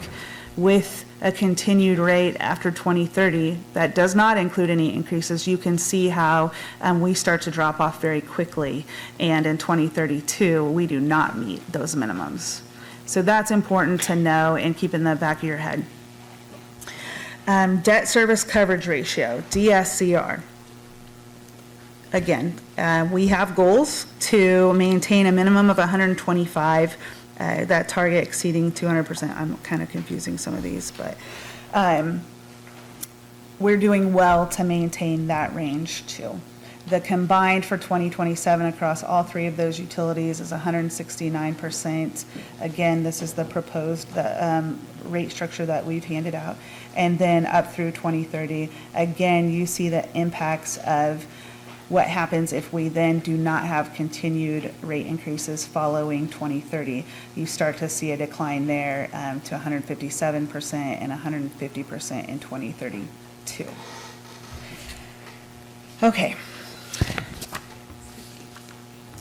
So what does this look like on an annual basis? Debt service, 2026, this was a question that has come up during these discussions. In 2026, our annual operating budget is $120.3 million. Just over 25% of that operating budget goes to paying off principal and interest on that debt. So our annual debt service payment for 2026 is $30.7 million. So that's a big hit. We need to decide if where we're at. That again, that all plays into these proposals, what information is put into our rate model, et cetera. To give you a picture of where we have been, the total debt at the end of 2025 was almost $403.5 million worth of debt. 2026, the projected debt that we are looking at is $386.2 million. We are not issuing any debt this year, hence this reduction in 2026, that projected debt reduction. So that's a very positive thing, but as with everything, there's a pros and cons to it. So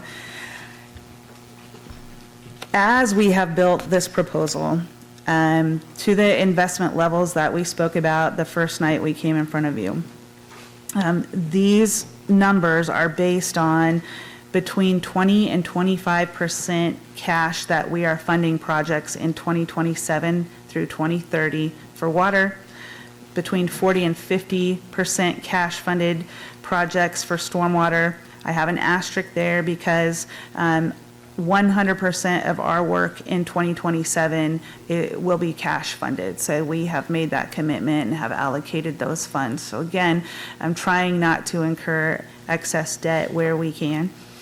And then wastewater over those 4 years between 20 and 25% cash funded.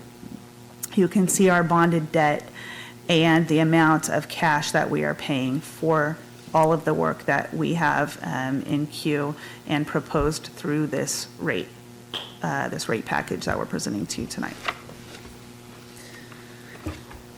Stop me if I'm missing anything. Just average. That was just the average investment per year. Got it. Yeah, not total bonded debt or total cash. It's just the average amount per year over that 4-year period for those utilities. Thank you. Don't hesitate to jump in. All right, so again, we talk about cash funding versus debt, bonding projects. What impact does that have? So what is the true cost of $1 million? Again, this is something that Nicole can talk about in her sleep. For me, I'm trying to figure this out too, because it is something that changes a lot. It's been a lot of education on my part as well, and I think that helps a little bit because it helps explain these things to our customers and to you all as we're trying to collectively establish where we're going to be. So if we wanted to increase funding for cash projects, increase by $1 million, that means we would need for water 1.7% increase, or 13 cents for every 1,000 gallons of water consumed, to be able to establish $1 million worth of cash today. The debt service on $1 million is $75,000. What does that mean? We can pay $1 million for a project today in cash, or we could leverage our funding and start funding $13 million worth of projects using bonds. It's confusing. The long and short of it is we need to decide. We may pay more in the long run, but the trade-off is having lower rates today. If we want to owe less later on, we need to pay more with cash, which means increased rates today, if that's making sense. So we're taking all this into account as we try to do the best we can to propose a responsible level of investment and gradual increase to you all for consideration. So where does this money go? Currently, our capital investment, you can see projects from 2024 and 2025, and then our active. So I'm calling that current because that is what has been funded through the last round, that last rate package that we had established. We have approximately, or 96 projects over water, wastewater, and stormwater in 2024 to the tune of almost $72 million of investment. In 2025, we see 37 projects completed for a total of $30.4 million. And then currently active projects, again, these might mean projects that were started in 25 and haven't been finished yet, or projects that are really slated for 2027 that we've been able to start working on today. But we are currently in the middle of 141 projects to the tune of $186.3 million. Some of those projects, I have a few here, and I'll just name off a couple. We've talked about them at the Public Infrastructure Committee meetings. We've talked about them here. But we have active water projects, water line replacement projects in the Westboro and Montera neighborhoods. We have work at Stony Brook and Mound View, 29th Street from Kansas to Adams. Again, this is all water funds. The west intake for the water treatment plant. We have work at our chemical building there, and work on our River Weir to ensure that we have adequate water supply. From a wastewater standpoint, we have active projects at the North Topeka plant in regards to our nutrient removal project that is still continuing, a pump station that needs replaced there at North Topeka. We have digester repairs that we have begun work on at Oakland, work on the sanitary sewer system on Huntoon. I could go on and on, Central Park odor control. From a stormwater perspective, we have Fair Lawn that we're working on from 22nd to 28th. We have work at Miniger Road and Stony Brook. We have a stormwater pump station master plan that we are in the middle of, and work at 29th from Kansas to Adams. Again, that's just to name a few that are coming out of those utility funds. That's a lot of work. We don't have the largest staff, as you can imagine, so some years we may not have as many projects as we're gearing up for another year that has a lot, and that's where we are at today. But there is a lot of work that has gone into planning, preparing, spending money on work that is much needed, and then preparing to turn around and do it again, because it doesn't stop. So what does future capital investment look like if rate increases are supported?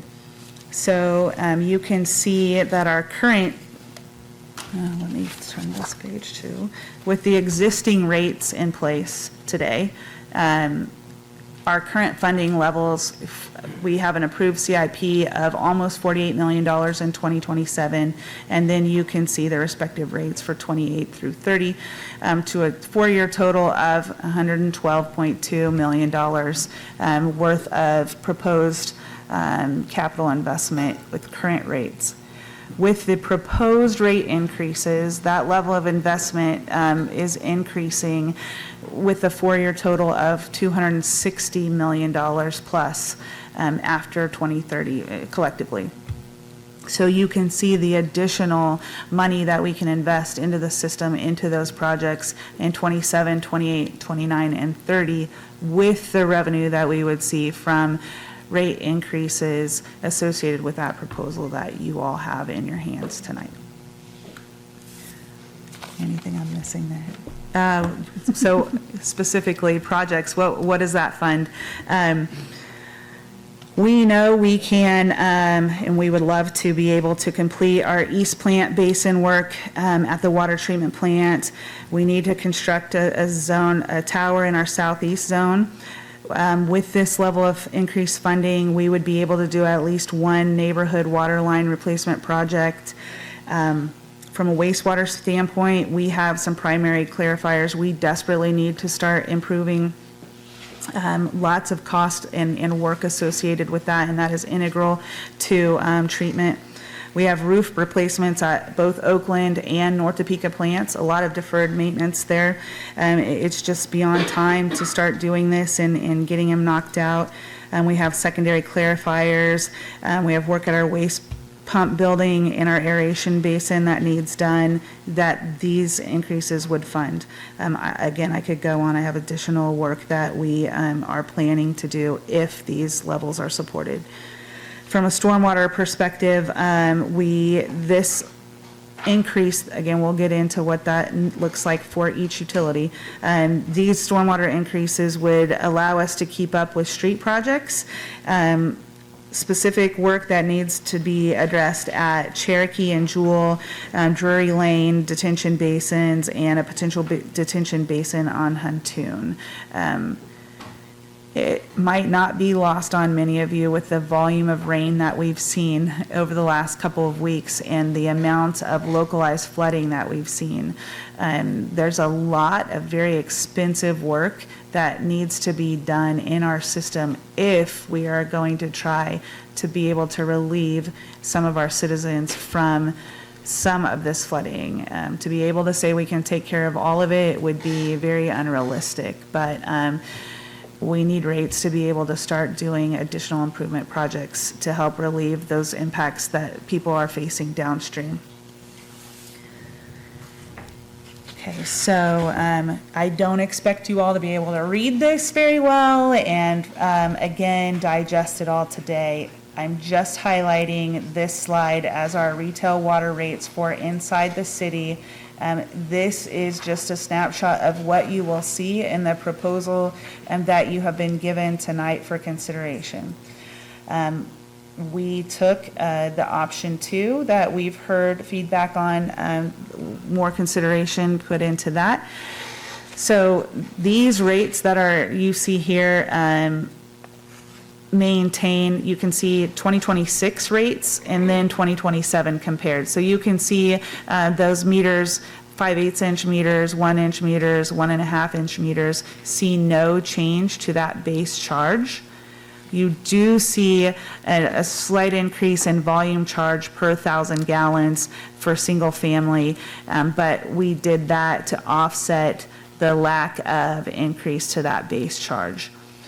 All of those things that we have previously discussed are reflected in these individual numbers. So when it comes to what are we actually considering here, I wanted to make sure that we go through this and highlight what it is that you're looking at, what information you have. That way you can be better equipped to ask us what you need to fill in blanks that you might have after you go through all of this information. Over that 4 years of proposal, you see no increase to those base charges for meters under 2 inches. You start to see increases at that 2 inch and greater. Again, to the previous discussions, that's really going to impact our large meter sizes, and that hits our commercial and industrial customers. What does that look like? You see, as we've talked about, stair-stepping into one common rate across all classifications. These proposed numbers you see here walks us to that point in the next 4 years.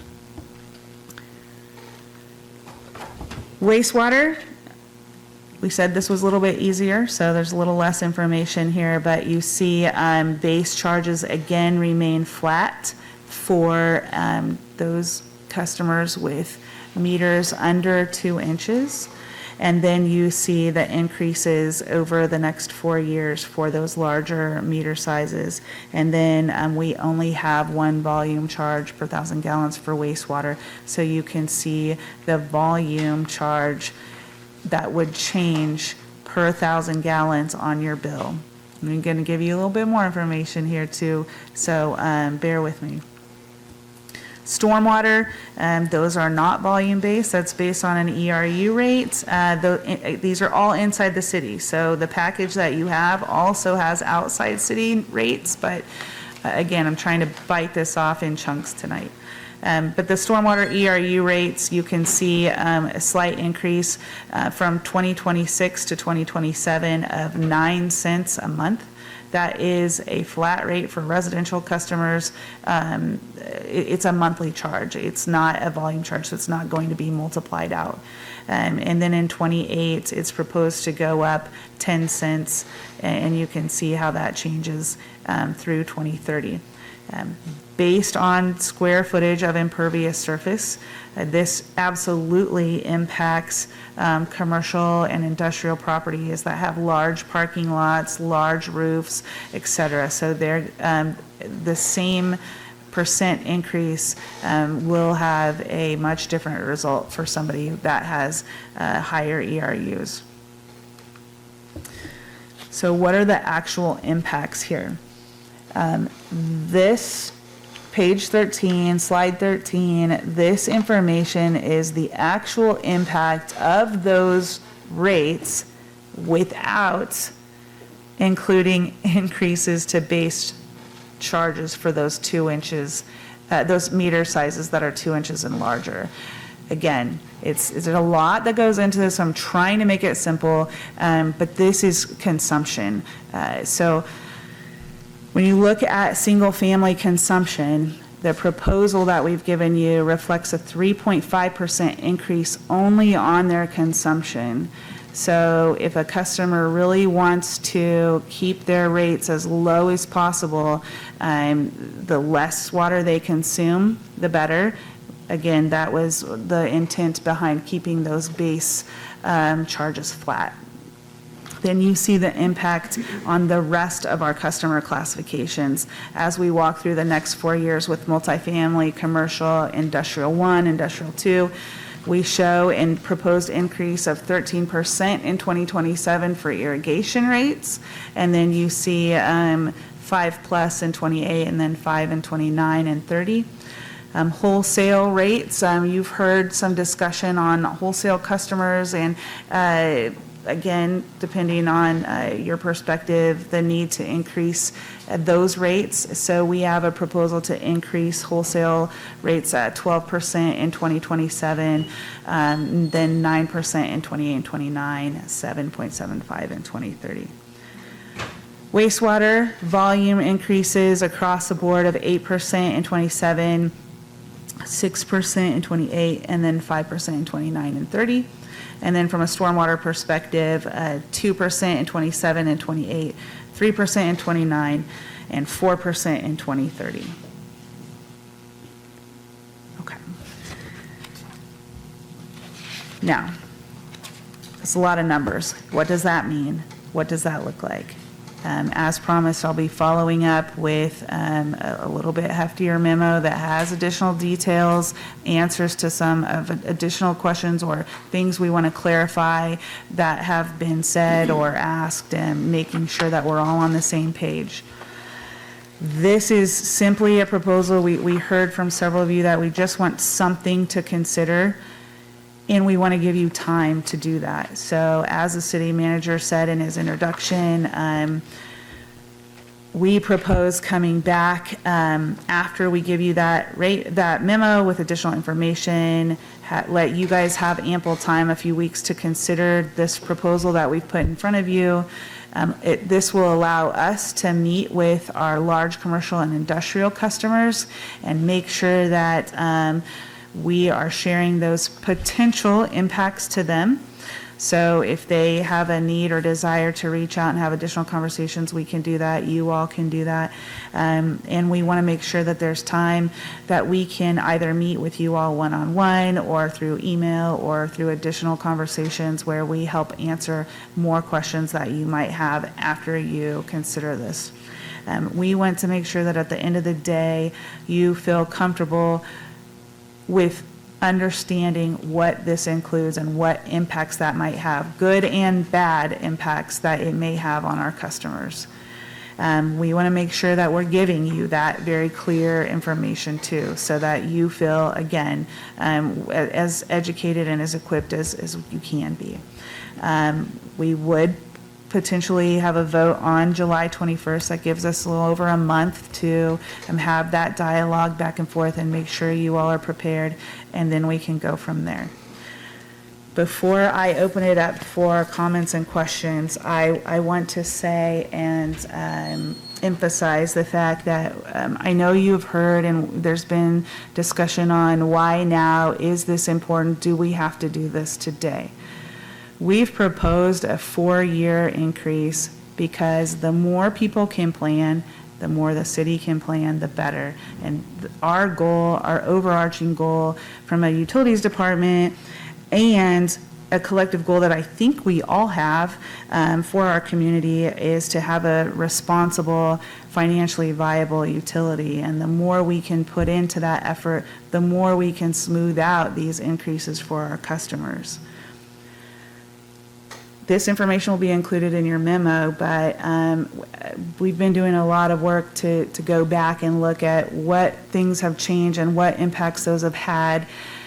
And in 2000, I just want to bring it to everyone's attention so you can see again and take what you want from it. But in 2009 to 2011, there was rate increases of just over 1% combined each year, just over 1%. From 2012 so the 3 years from 2012 to 2014, there were no rate increases approved. So those 6 years, we really had very, very minimal to zero rate increases. That feels good in the moment, but that absolutely has hampered our efforts to invest appropriately into the system. We talk a lot about deferred maintenance and volatile rates going up and down, and that just shows you that then we have to catch up.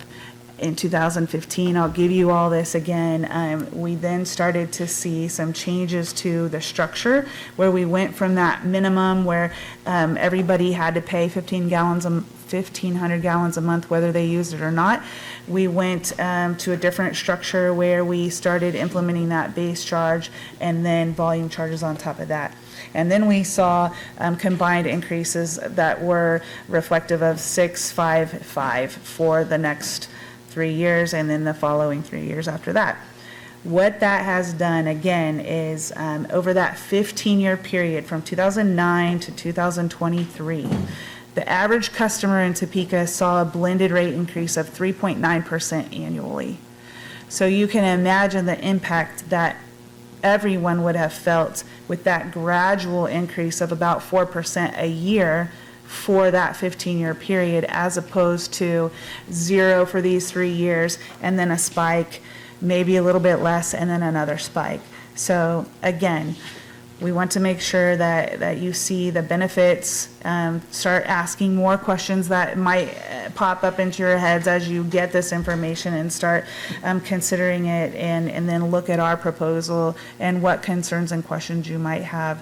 So if we end up getting to a point where you're just not ready to do a 4-year rate increase, and we want to work with you all to see what we can establish so that we can continue to fund immediate needs in the next 2 years, and then do what we have to do internally to get everybody comfortable with perhaps a little bit longer stretch of rate increases that are more stable for everyone. So with all that chatter, I'll shut up and let you all ask whatever questions you have of me. Okay, we have one person signed up for public comment, and we'll take that right now, and then we'll go into questions for the council. I have Joe Ledbetter signed up to speak.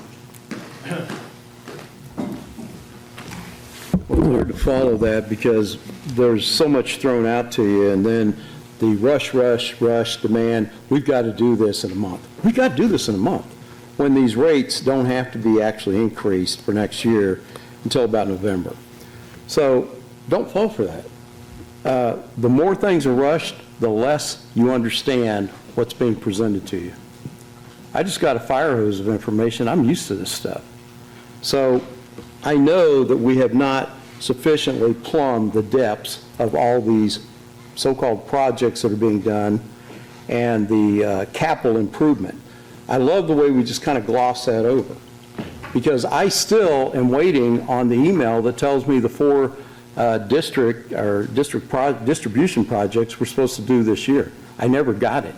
And I was at Crestview and I asked for it. I still do not have a map that's readable of the clusters of breakage that are occurring in high rates in our distribution areas. It's the neighborhoods where the breaks are occurring, folks. That's what's been neglected. There's about 5 to 6 square miles of this city that has high breakage, and we have not addressed it. In all those years of borrowing, which has not been addressed, $400 million to utilities? For crying out loud, what could we have done with that if it had been correctly spent? Instead, we're sitting on cash, and that amount continues to fluctuate. That's fine, but I've got a memo that says we earned $15 million just in dividends on cash with city cash, and a lot of that is in utility funds. I'll email that to you later. Some of you have already seen it. I want to know where the increases are on the sewer and the water outside the city limits. I proposed 3 years ago that should be 90% more, not 75% more. I'm glad that we are finally, I guess, addressing the wholesale rates of people that live outside the city that are benefiting from the taxpayers of Topeka, and we're finally addressing that. I asked Steve to raise that substantially 3 years ago. I said they're not paying their fair share for all the pump stations and extra capacity that's required to provide the water and services for these out-of-city districts. Of course, that's where the growth has gone in this county over the last few years in single-family residence. We are supporting that. As city taxpayers, we support out-of-city development. It's ridiculous. I'm asking that, this was not mentioned, that we raise the tap fee on sewer to $12,000 a house outside the city limits, and $20,000 minimum on any commercial building. We have a lot of developers that want to develop in Topeka, but they're tapped on the shoulder. Why don't you just build me across the line, because I can connect to city sewer. And there's no real extra charge other than a monthly fee. They don't pay the city taxes, they don't pay the city sales taxes on utilities, they don't pay the personal property taxes. We in the city pay double. We pay to the county and we pay the city. And they're not paying city taxes. So I think it's time we had some parity about how these rates are done, including out-of-city people that benefit from it. That's fine if they want to benefit. I don't think it's right. I can't find one city, municipality in this state that extends sewer services outside the city. In fact, they told me when I called several of them, they said, if you want city services, then be annexed into the city. Simple as that. Well, I see my time is up. I don't want to belabor this, but you're in no rush, folks. You're not in a rush. And the more things are rushed, the more unclear things become. Thank you. Okay.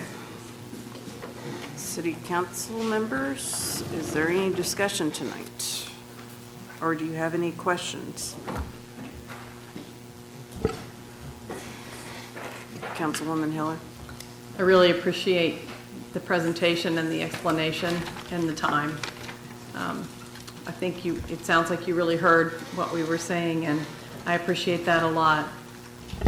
If you covered whether this base charge includes whether you're using water or not, I missed it. So can you cover that? This proposal that you have does not take into consideration changing the way we are currently applying base charge to vacant properties. So if we want to stop applying base charges to inactive accounts, we would need to revisit some of those numbers. Do you know what the number is that would have to be reallocated? It's approximately $500,000 per utility. It works out. Per utility? Yeah. Water and wastewater that have base charges, which, works out to anywhere between around 1%, 0.8% to 1%. You want to get specific? I'll just stick with the million. Yeah. Thank you. 1 million, 1%. Councilman McGee? Thank you. First of all, I appreciate the information. I wish you had put your last comments onto a chart where you were talking about in the past years between this year and this year, you didn't have an increase, then there was a spike, then there wasn't, now there is. Seeing that history, being able to visualize that would have been a benefit. Because now, a lot of this, you're talking specific dollar amounts, and then we get to the actual impacts page, and it's a percentage. So I'd like to see the dollar amount for actual impact on the average customer of what they pay for water and wastewater. I think that would be good for people to be able to visualize, but just like on water, correct me if I'm wrong, I'm reading between 26 and 27, you're looking at a 27-cent increase, and then the next 3 years, 4 cents. So 1 year you have a huge spike again, and then you go down to 4 cents. Correct. I was going to say, again, from the deferred investment, unfortunately, need that larger investment up front to be able to hold it more consistent further on. That was to include some contribution from the residential customers, as opposed to placing everything on commercial and industrial. Felt that 3.5% might be considered reasonable. Well, it's consumption only. tough to ride those big waves. Correct. It's tough to ride those big waves. Yep. So if that could be spread out more, kind of eases that pain a little bit, if you can do that. My other comment is we talked about a lot of residential, and we finally, towards the end, started getting into the consumer part of it. In the beginning of this, it was really geared towards CIP and budget. And you mentioned a lot of projects that need to be done. And I know there's a CIP list and all of that, but it'd be nice to go back and look at that list and prioritize it as to what we're having to throw money at now, regardless of where it sits on the CIP, and start plugging some holes there. I mean, I hate to say that when we're talking about water, but get some things addressed that are costing money now that could save us as we move forward. And I know those two thoughts are contradictory when I'm talking about let's not ride the wave on rate increases, but at the same time, we need to address the things that are costing us the most and set some priorities, not so much based on where they sit on a timeline, but where they sit as far as overall priorities for the whole system. That's just my thoughts. Thank you. Are there any other questions or comments?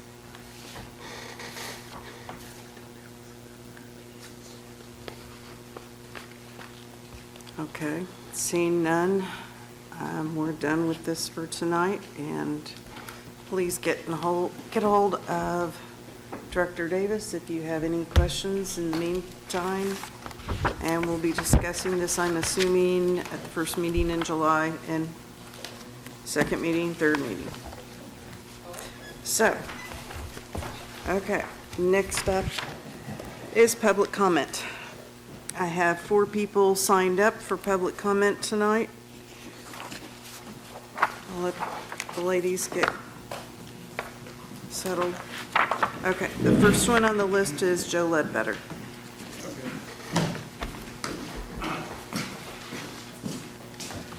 Good evening, governing body. Remember, you people out there watching the show, send those emails to your council members about rate increases that you don't want. And copy them to the city clerk. That way they become part of the record. I want to talk about a couple things here. I did talk to Infrastructure Committee this morning, and it's my proposal, this isn't exact wording, but that if a sidewalk is going to be put in a residential neighborhood, there should be 90 days notice before any approval would ever be granted, and that approval would need to be granted by the council. I don't want it done by just the manager. I don't want it, and no offense to him, but I don't want it done by some consultant from out of state. I want these sidewalks to have to go in a public hearing and certainly a public notice to the residents. A lot of people don't want a sidewalk in their front yard. I don't. My sister doesn't. The widowed sister, we've talked about her, living on McAllister. The sidewalk to nowhere that nobody wants. But we need to have notification for our residents. She's lived there 41 years and never heard of a sidewalk going to be built in her yard, in her front yard. And so imagine that to other people. I mean, I'm not just talking about her. I mean, this could happen to anybody. A lot of people don't want sidewalks in their front yards. Some people do. That's fine. They can move those areas that have them. I mean, there are nice areas that have them. There's nice areas that don't. It's a preference. I don't believe we have the budget to fund unwanted sidewalks anyway. And I think we need to be focusing on our major road projects and getting finished what's already underway. And, you know, I heard tonight about Fairlawn, and there's obviously a problem with another entity, and that definitely should be dealt with. If you have to deal with them legally, then do it. But we have to get these main thoroughfares open. You know, it's not just consumers that are dependent on this. Those businesses are dependent on it. And we as taxpayers are dependent on it. We have to have that sales tax to fund city operations. So when we shut those arteries off, well, we kind of cause a heart attack to those businesses. Just thought of that. So anyway, I think we do need lots of public discussion about items like that. Just like we do utilities, we need clear, transparent proposals that include where did the bond money go? That's a good idea, to look back at all the utility money that was spent or at least taken out in debt. And the way you look at that is look at the prospectuses. So if somebody has some spare time, they might want to start looking at the prospectuses that went with each of those bond issues, because that'll tell you where that bond money was supposed to go. And then you match it with actual construction CIPs that were actually met, and it might be interesting, or it might not. I don't have time to do it, but I just threw it out that that would be a possible route of interest for people who are interested in wanting to know where $400 million went. Okay, thank you, folks. Okay, next up on the list is Carla Brooks.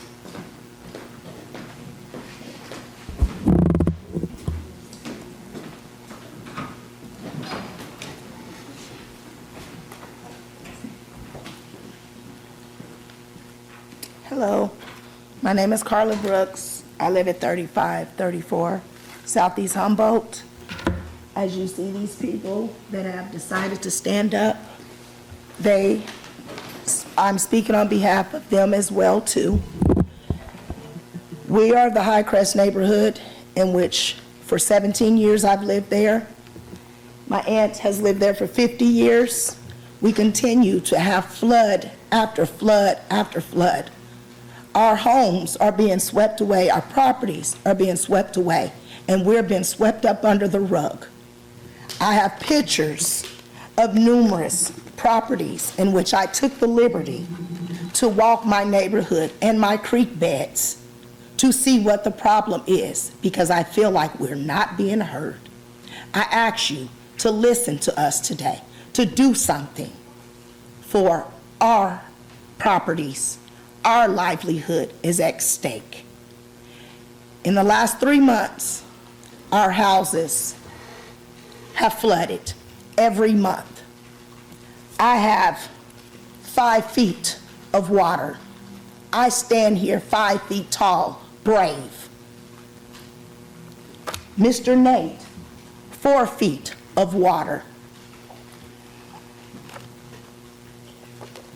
Vanessa Brooks, 2 feet of water. This is month after month, every time it rains. We have been told it's not a creek problem. I reached out of my son's upstairs bedroom window on my main floor, and I touched the creek water. But you said it's not a creek problem. It's a sewer problem. I asked for the city to help us, to accommodate us with a large trash dumpster so we could throw away our hard-earned money into this dumpster. I was accommodated with a small dumpster that sits at my curb. We, as the Hillcrest community, most of us are homeowners in a floodplain. We cannot sell. I watch my property, the lot that sits next to the creek at 3532, erode every day. I have to pay taxes on that lot. I have to insure that lot. And I've been told, no, you can't put a privacy fence up. I have to walk that lot and pick up syringes from homeless people. No, you cannot put a fence up. It's the easement. I have spent $2,000 and a better dollars of keeping that creek bed cleaned. Can I have a few more minutes? You still have a minute. I can repair these. I can replace these items. One thing I can't repair and replace is something that I hold dear to my heart, and that's my oldest born child's ashes that was lost because the city does not hear our cries. I had to bury my child twice. Those are things I cannot get back. This morning, as I heard the rain, I realized how traumatized I was. I jumped up and I went running to make sure my sub pump was working. Sub pump is not going to work when you have rushing water coming in through your back door. I'm just asking the city to look into this and please help us in the High Crest neighborhood.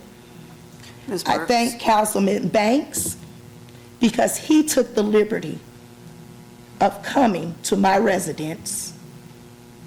Ms. Brooks, do you want to speak a little bit longer? Oh, you can't hear me? No. Do you want more time? Sure. You move for 2 minutes. Those in favor say aye. Aye. Those opposed? Okay, 2 more minutes. Okay, I'm just asking, like I said, I have done the footwork. I have walked the creek beds. I see the blockage. One thing we know raging water is going to do, it's going to keep raging. If there's something blocking it, it's going to go around it into our homes, into our basements. Just this past week,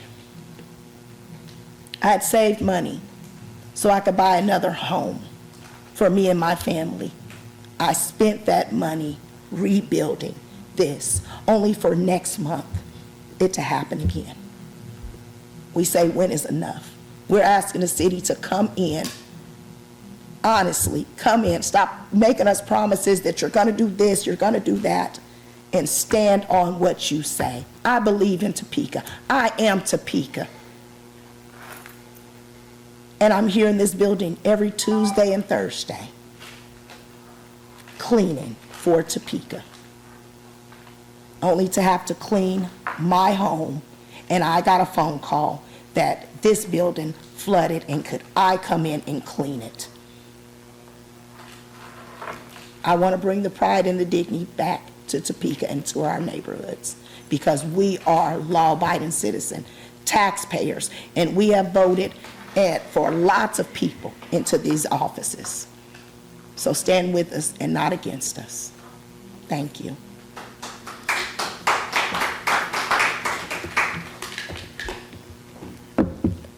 Would you guys like to see these pictures? I made these copies exclusively for you guys.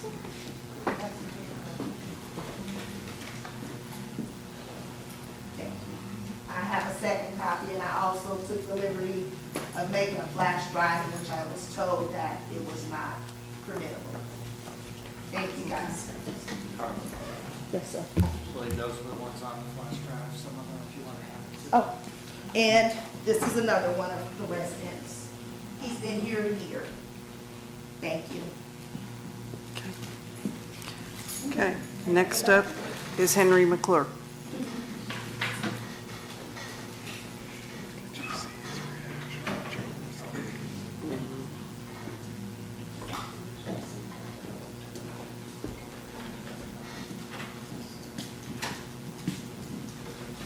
Good evening, Deputy Mayor. How are you tonight? Good. Thank you. Build Force is a name that I've thrown around here before. Build Force. I brought it to Jetto, I brought it to the city, and I heard zero. It got about as much as attention as that $7.6 million offer on the hotel. You know, the comment that I'm always getting, it's not, Henry, it's not what you say, it's how you say it. But what people don't really like is the truth, just thrown right back at you. Build Force, they're real. My daughter took a job there today. She got an employment letter, signed it, moving on up. I'm so proud of my daughter. she'll be working, right now she lives in Legends, so we get to see the success of Wyandotte County, how the consolidated government made Wyandotte County successful. Now, Build Force currently is in northern Kansas City, and I'm trying to get them out of Missouri. And the Department of Commerce is so nice. They're pleasant. They're open and receptive. Build Force. You know, I can't fathom my daughter staying in Topeka, Kansas. I can't. I got out for 18 years and lived in lovely places. And I come home, this is the same stuff that's happened since I was born, July 13th, 59. It's the same stuff. Now, you know who I felt sorry for today? Again, we're going to give Sylvia a little hug. Let's remember Brother Jack Alexander. When he turned over the water department, it was a going Jesse. It was, it had all sorts of positive cash. It was run right.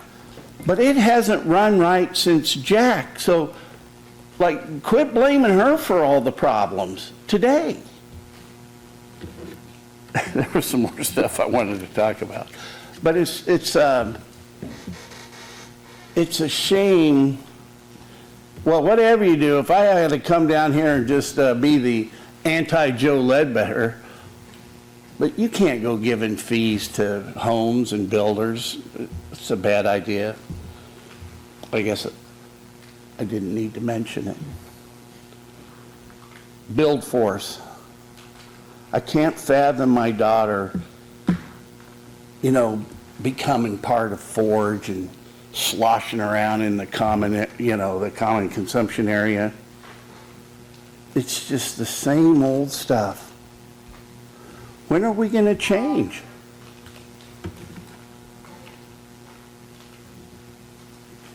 Thank you. Okay, next up is Danielle Twemlow.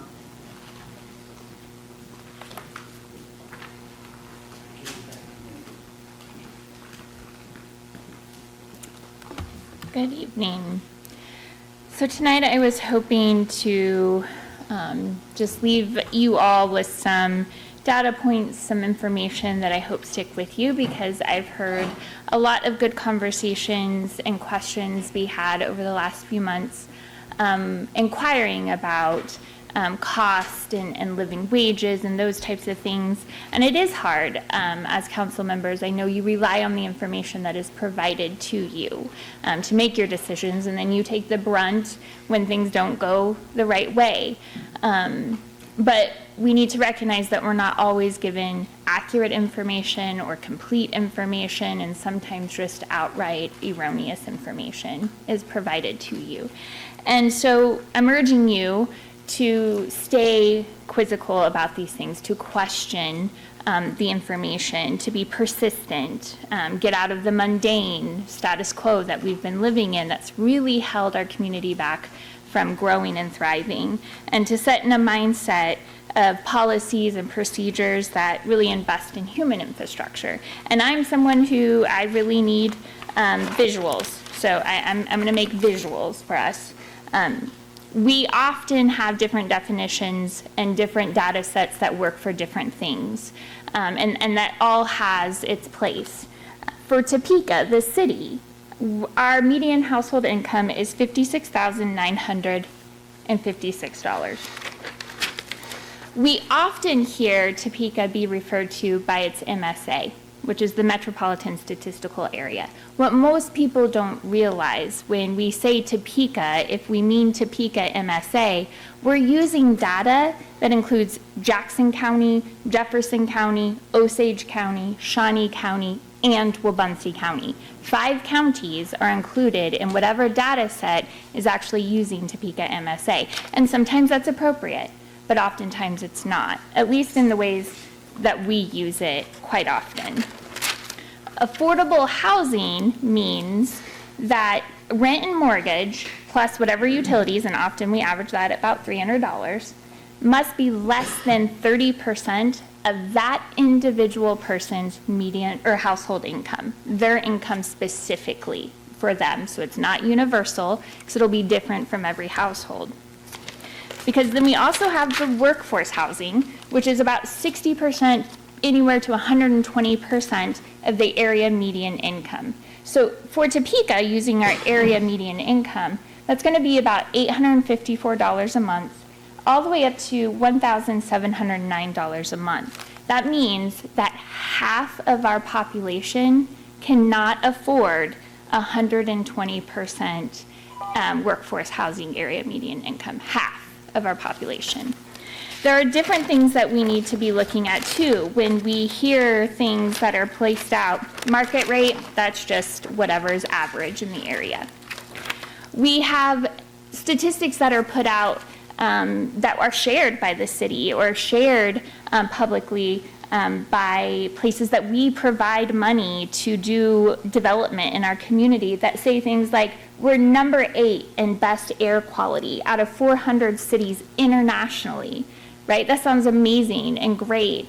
Yet the source is autotrader.com, a car magazine. That's the source that an economic development organization we give millions of dollars to used to put this data source out.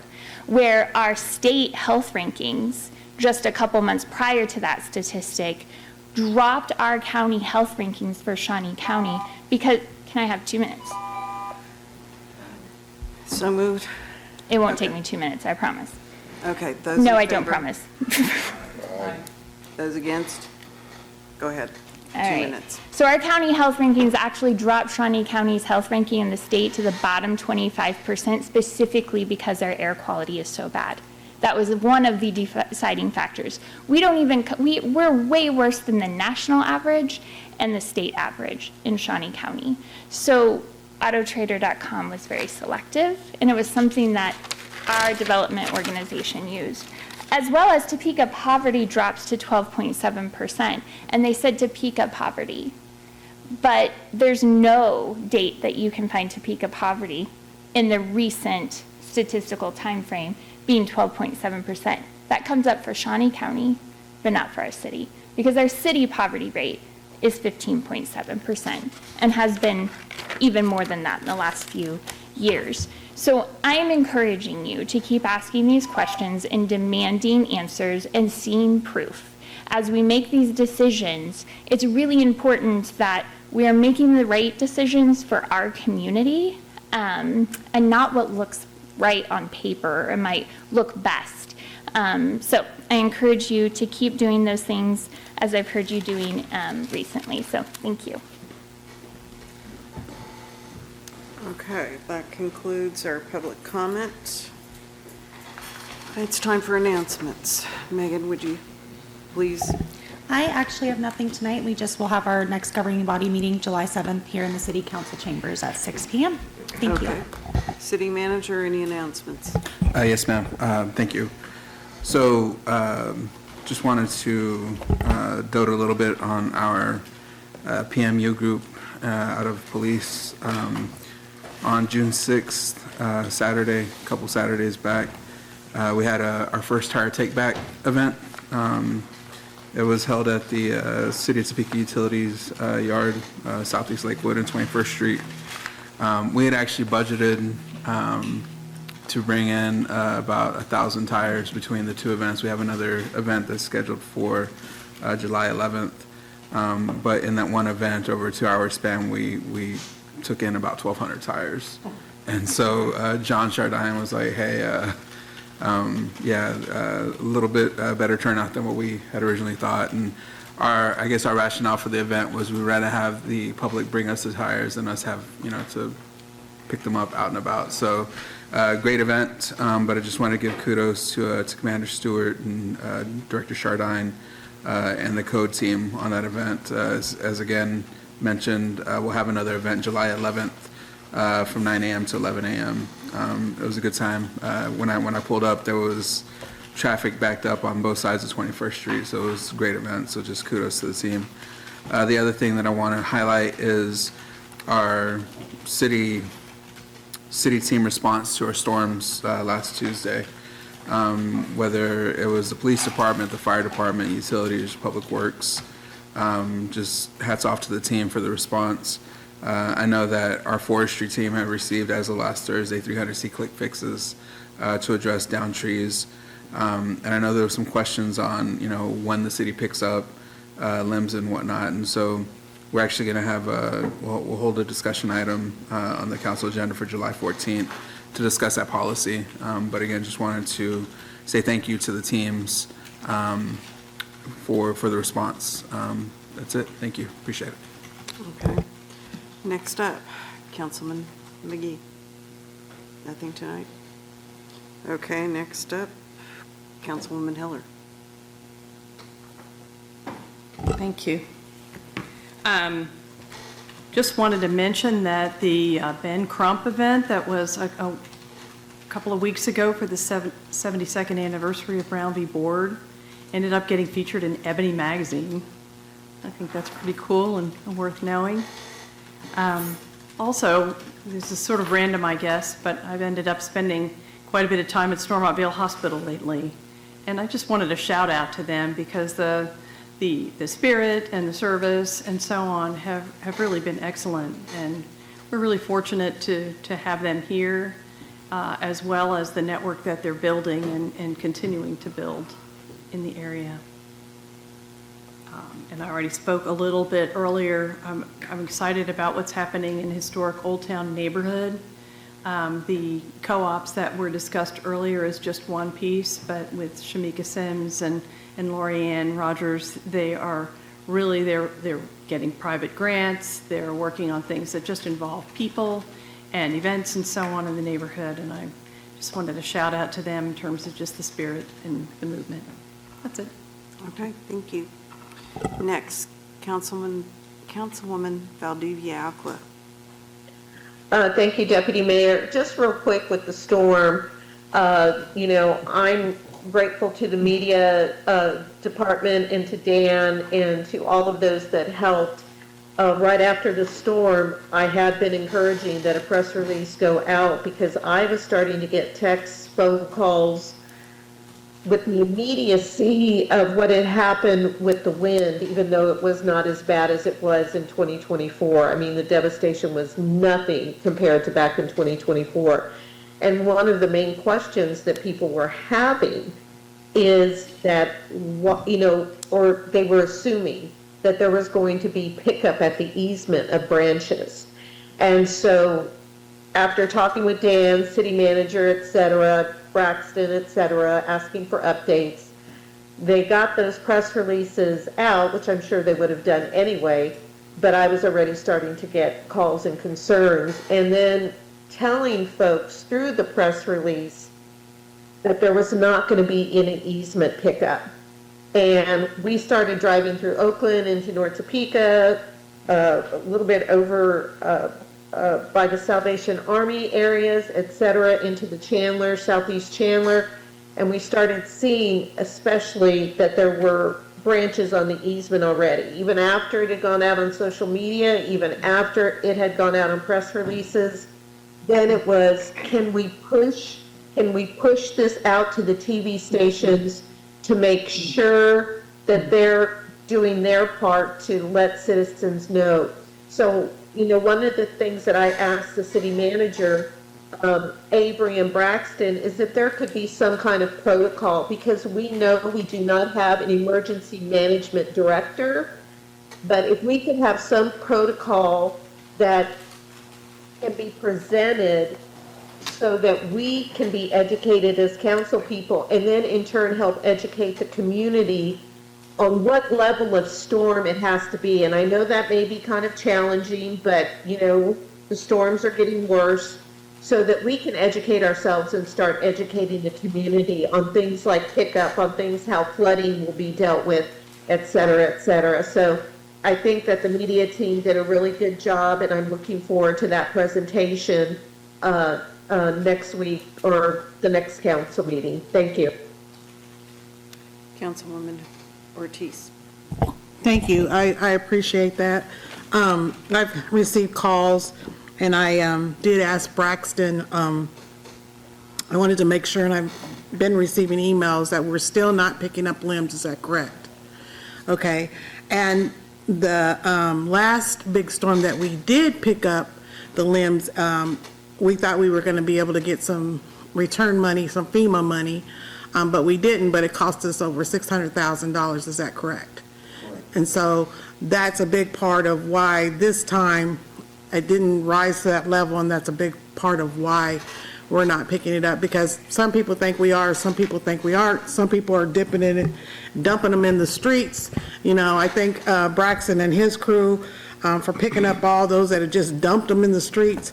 And I had a man call me and said to ask this question, and so I am. And he said, well, our surrounding counties, they're doing it.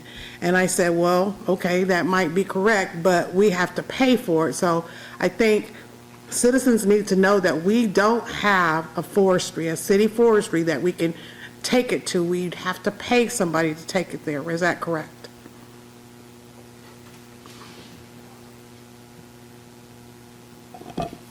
The forestry disposal site is operated by Garrick. It is a for-profit company. It's not owned and operated by the city of Topeka. In the past, when we've had huge storms, the ones that we spent $700,000 of taxpayer money to hire contractors to come in from out of town to help with the cleanup because roads were impassable, we had conversations with Garrick in terms of whether they were willing to waive fees. That is purely a private decision by that company about whether or not it's willing to forego revenue to help the city out. Thank you, Braxton. I just wanted to make sure that that was mentioned tonight in our remarks. I do want to thank the citizens. There's a couple people, the fire department and the police department. I didn't thank them last week for getting out there to those people that were floating away, and the police were there helping a lot of people, and I thanked a lot of other people, but I wanted to make sure that I came back and thanked our first responders because they helped quite a few people. And I wanted to thank the citizens of Topeka. There were so many people out there that took their chainsaw out and was helping people, just get things clear for their neighbors or down the street or whatever. And I think that's just who we are, Topeka, and I appreciate that, regardless of what's going to happen.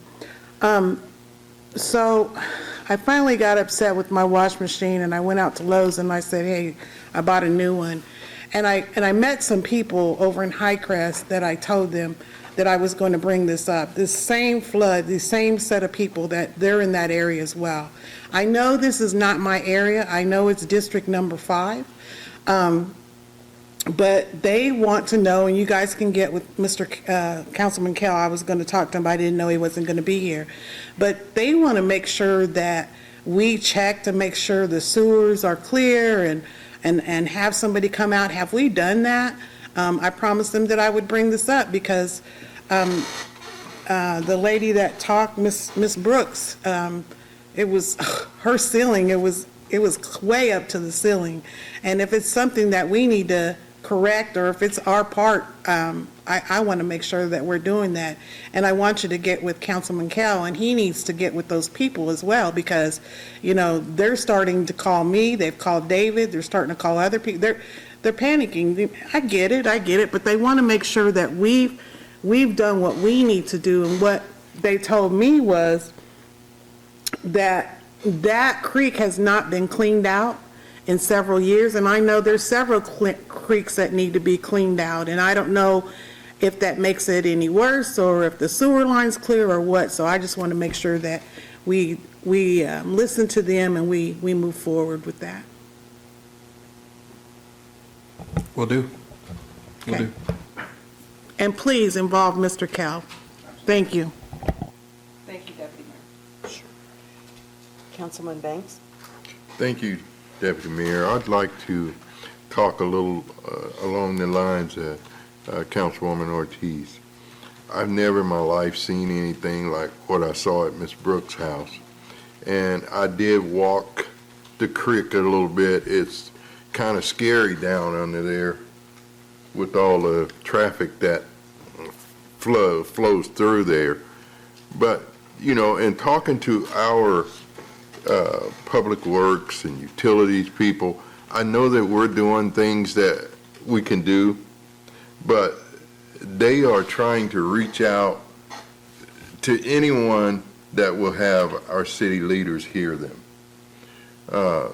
Seeing the water flow from the ceiling, from the floor to our ceiling, and then walking the area. The creek needs to be, something needs to be done to the creek. I don't know if it's going to fix their issue or not, but I know that there is probably something that we could do just to reassure them that they are a part of our community like anyone else. I really have sympathy for the families that are living there because it is a flood zone. So there are things that bind us as a city government to what we can do. But we can at least assure them that we're doing those things that we can do. And I think that's all they want. I watched Ms. Brooks talk about getting a dumpster just to throw her things away. Those are things as a city that we can say, hey, why don't we help these people with that? That's something we should be able to do. I know it may be a minimum cost, but that, to me, that's something that we can do just as a special, hey, we care about you too. Thank you, Deputy Mayor. Is Councilman Kell online? Yes, nothing tonight. Okay. Next. Deputy Mayor, Yes. can I just interject about this real quick? Ms. Carla reached out to me. This is not my district at all. And I let Councilman Kell know. I've also talked with Councilman Banks. Deputy City Manager, I've been talking with, and also Jason Tryon about this. And so far, there is not a lot that we can do. But I've told Ms. Carla this, I'm pushing back in that I want research done on how flooding was handled in 2006 or 2007 when the Shunga flooded back at that time off of Arrowhead. And there was actually a house or two that were purchased because of how bad the flooding was by the city, because of that overflow from the Shunga. There has also been houses that have been purchased because of the floodplain that is off of Furman Road and the same issue with flooding that has been happening. So when I got that kind of answer, there's not a whole lot that we can do, or it's going to be long-term before we can do anything. I've asked for research to be done because, like I told Ms. Carla, I've wanted equitable treatment for those folks in the southeast Humboldt area.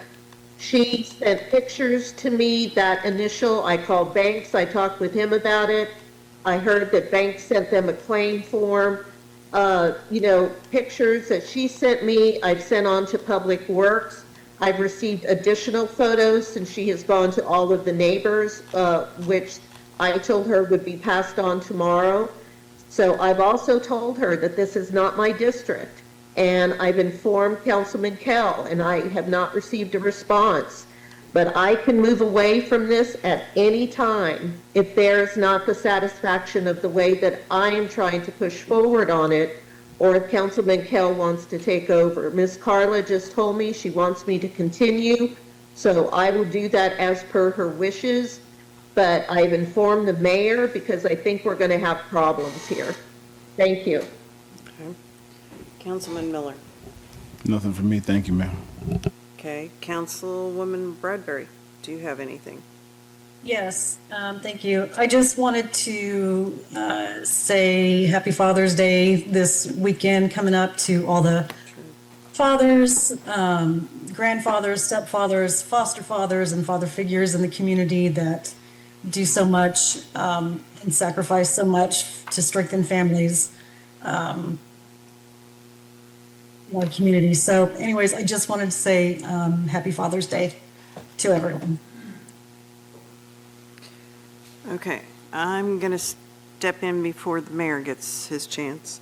I just wanted to Deputy remind... Mayor, I actually have nothing this evening, so you can do your thing and then keep moving us along. Thank you. I just want to remind people that Friday is Juneteenth. The city will be closed as it's a holiday. So there are celebrations going on in different parts of town, so I hope you'll get out and go to one of those. Okay. We are done with announcements. We are moving, there is a need for a executive session. And I'm going to pass it off to the city attorney next. Before I read the motion, Deputy Mayor, I did see the time. It's 9 o'clock, and this is a I was going to 60-minute ask that. executive Do you want session. to do that first to extend, or? Why don't we go ahead and do Okay. that now if you'd like? We will be right at, or just after 10 o'clock. So I need to ask for a motion to extend past 10. Okay. Second. I have a motion from Councilman Miller and a second from Sylvia Ortiz. Councilwoman Ortiz. It's getting late. Those in favor, please say aye. Aye. Those opposed? Okay. Now, Okay, with that, I will read the motion. The motion would be to recess into executive session not to exceed 60 minutes to discuss matters concerning the performance evaluation of non-elected personnel as allowed under KSA 75-4319B1. The open meeting will resume in the city council chambers.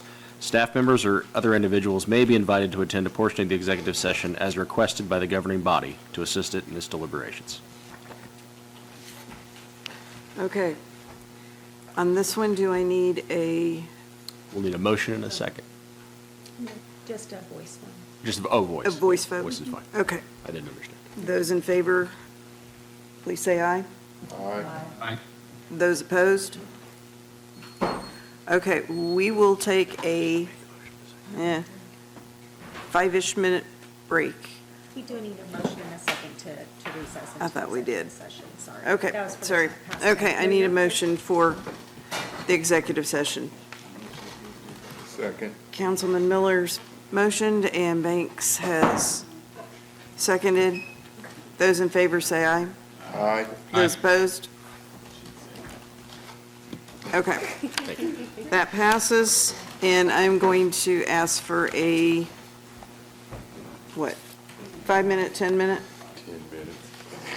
Let's go as close to 5 as you can. It is currently 9:02, so if we're back here by at least 10 after 9, and we will start the executive session.